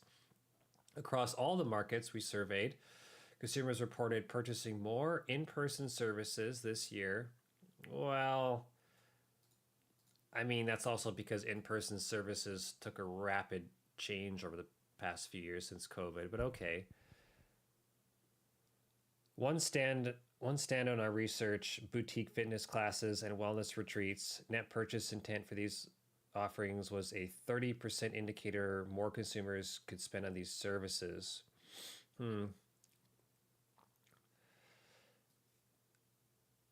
This is literally how you know this article was written by an AI. Like they'll say 30%, 56%. Unbelievable. As consumers seek out opportunities to reset, digitally detox, and enhance their mental, physical, and spiritual well-being, there are opportunities for travel players, including hotels, cruise ships, and travel planners, to attract new customers. However, consumers also want to learn skills that they can use beyond their stay, such as meditation, nutrition regimes, or even fitness practices. That's actually cool. So then, like, yeah, consumers want to learn skills that they can use beyond their stay. So it's one thing going to like a wellness yoga retreat where you drink smoothies and eat, whole organic foods, but then coming away with a meal plan or maybe like a 90-day reset challenge that people should be doing like every spring or something. That's really cool. In response, wellness and travel companies could create more tailored offerings, such as wellness coaches who engage consumers pre and post trips, digitally enabled interventions such as sleep tracking and edutainment, educational entertainment, like treats, blah, blah, blah, blah, blah, blah, blah, blah, weight management. I thought this would have been higher up on the list, but maybe the list is not in order. It used to be focused on consumers around the world. More than 80% of people globally with obesity. More than 1 in 8. I actually thought it was live with obesity. Like, isn't there like difference between being obese and like different weight?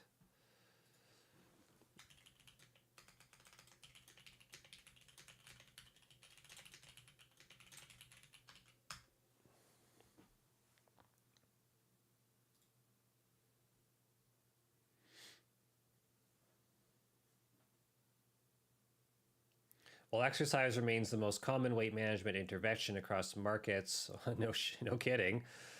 Others are rising in popularity, including nutritionist-led weight management programs, meal plans, and precision weight loss medications such as whatever.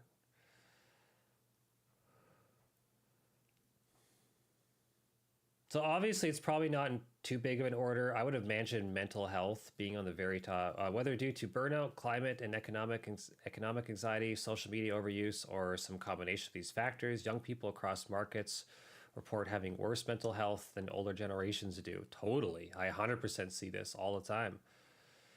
But our research finds that they are actively seeking solutions to improve it, versus like the old, your old grumpy relative, just deal with it. 42% of Gen Z and millennials in the United States say mindfulness is a very high priority versus 29% of baby boomers. 42. So it's like only like, like a quarter of people more. There are generational differences in how consumers think about mental health. Younger generations tend to be more attuned to their mental health and open to trying a range of solutions to address it, while older generations tend to think of mental health solutions as those that are explicitly tied to treatment, such as talk therapy. Younger generations are adopting a range of behaviors that make unexpected purchases. Younger generations are adopting a range of behaviors and making unexpected purchases, from skincare regimes to sleep hygiene, fitness routines, and socializing, in the name of improving their mental well-being. Is that just copium? Is that like the girl math of being like, well, I have to I've got some health and lifestyle money, so I'm gonna go and buy some leave-in conditioner and skin mask treatment to improve my mental health? Maybe. One of the challenges for companies in the mindfulness and mental health space is how to achieve scale. While digital mindfulness apps have made mental health solutions more broad, reaching and accessible, competition is steep and barrier to entry are low. Other wellness-oriented apps, such as those in the fitness and nutrition spaces, compete directly with mental health apps, blah, blah, blah, blah, blah. Rather than focusing on general mental health support, large-scale partnerships can help boost awareness and brand equity. One mental health player partnered with a global streaming platform to distribute content about meditation.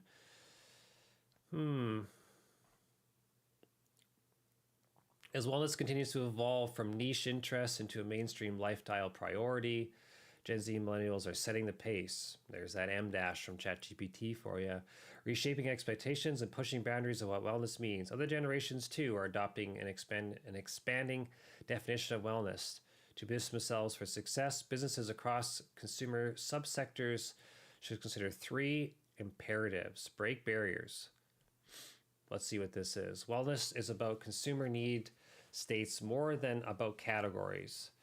Create integrative solutions that connect products, services, and digital tools to help consumers solve their wellness needs holistically. A weight loss solution could be bundled with a digital weight management app featuring live nutrition consulting and healthy meal subscriptions offering for one instance. Imagine like HelloFresh mixed with a smart scale mixed with a nutrition coach. Emphasize expertise. Consumers are gravitating towards products and brands that signal scientific expertise. Science or data-backed claims and trusted recommendations can differentiate, deliver value. Of course, they have to have this here. Every brand and retailer, regardless of price point, should deliver value to their customer. Consumers define value in different ways. However, it is not only about price, but also about product quality, value for money, efficiency, and availability. Wellness players should not only focus on pricing growth, but ensure their product serves unmet needs. Yes, making sure you're actually like solving the problem that the customer came to you originally. Together, these imperatives can help wellness players achieve healthy growth. Those that act now to serve, blah, blah, blah. Cool. I like this. I wonder where some of this media is. It doesn't have a stamp in the corner, like it's from Getty Images or something like that.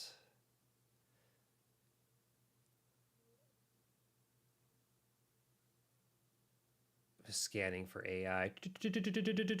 This looks actually a little bit real because the weights on the scale are, wait, what does this say? Oh, this is a European image. See, it says stone, like ST for stone, the kilograms. They ain't got no pounds and kilograms there. That could be an AI image. Who knows? Those flowers look really good quality. I don't know. That could also be an AI image. That looks like a stock image of some sort of vial tincture. That also looks like real photography.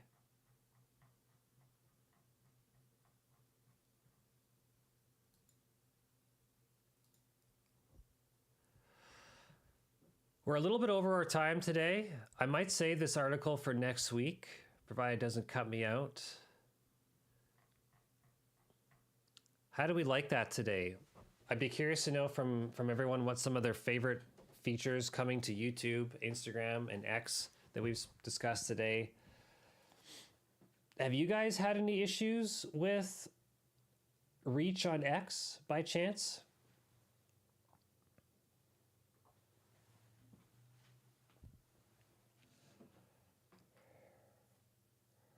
I always love hearing the stories of how people talk about a different post that goes viral on which platform, and sometimes it's the most unexpected ones possible. There's two stories I can share with recently. One, there was a gaming content creator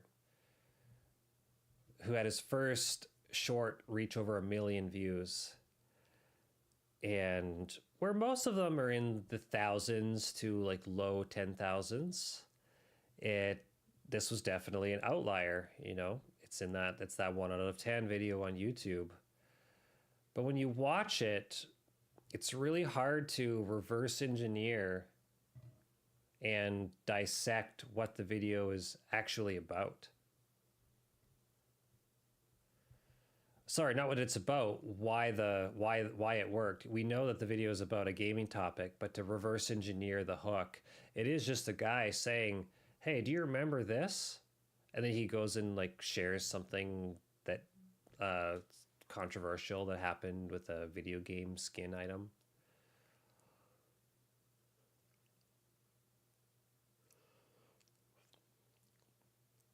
And actually, a few people got involved with that discussion, and no one could really figure out why the video did so well. Next, I had a friend who's she's in the beauty and tattooing industry. And if you go to her Instagram account, very good at what she does, extremely talented. And this person's an artist to a core. And get this, right? She uploads a picture of a step stool. Sorry, not a step stool, like a little sitting stool, like a wood stool that she probably had kicking around the house that she decided to paint. Totally not with her niche. I mean, it's artwork for sure, but it's not beauty. It's not tattoos. Posts a picture of her artwork on a sitting stool. 1 out of 10 post. Most liked, most shared, most commented post ever. These are always the weird things because you can't look at these posts and be like, you know what? That's what I have to do again. That's set off. That can be one of the trickiest things in the creator industry is reverse engineering somebody's, even your own success. What would have worked once might not necessarily work again. And that's the art and science of why people like this industry so much. Is it not to say that it's too random, but it definitely has a 20-minute view duration. That's not bad. But it has an element of surprise, of magic in it.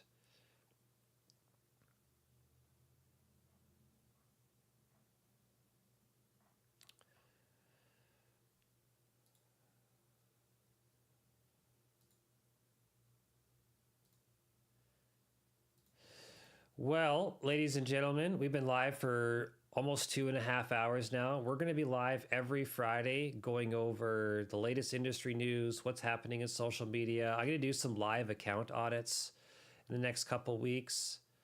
If you're interested in not only participating in some of these live streams, but if you want to send me a social profile or a video that you want me to give some live feedback to, I'd be happy to.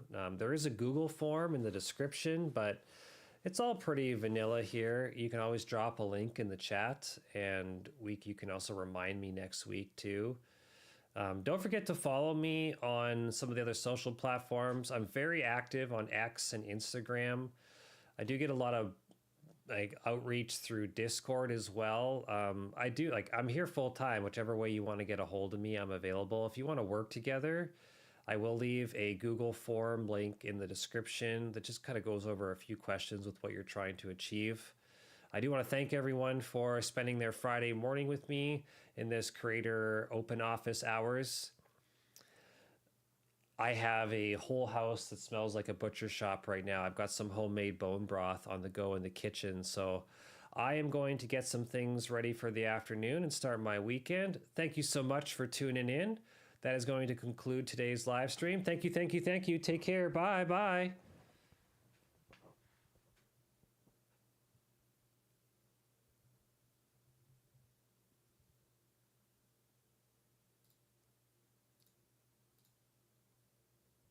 We're going to do a little bit of testing here because if I turn off my Twitch stream, does it boot me? It does. It does boot me from YouTube. Okay, okay.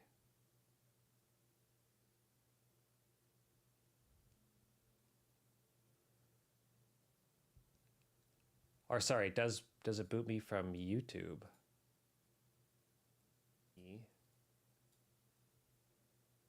It does. It does boot me from YouTube. Okay, okay. I'm just going to mute the browser audio for a second here. So if I go back to full screen.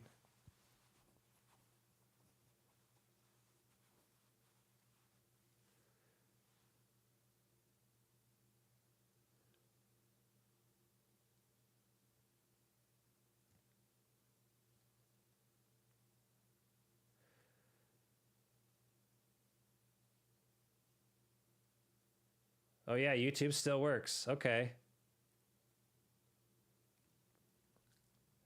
That's weird, because it said it shouldn't work that way, but it clearly does.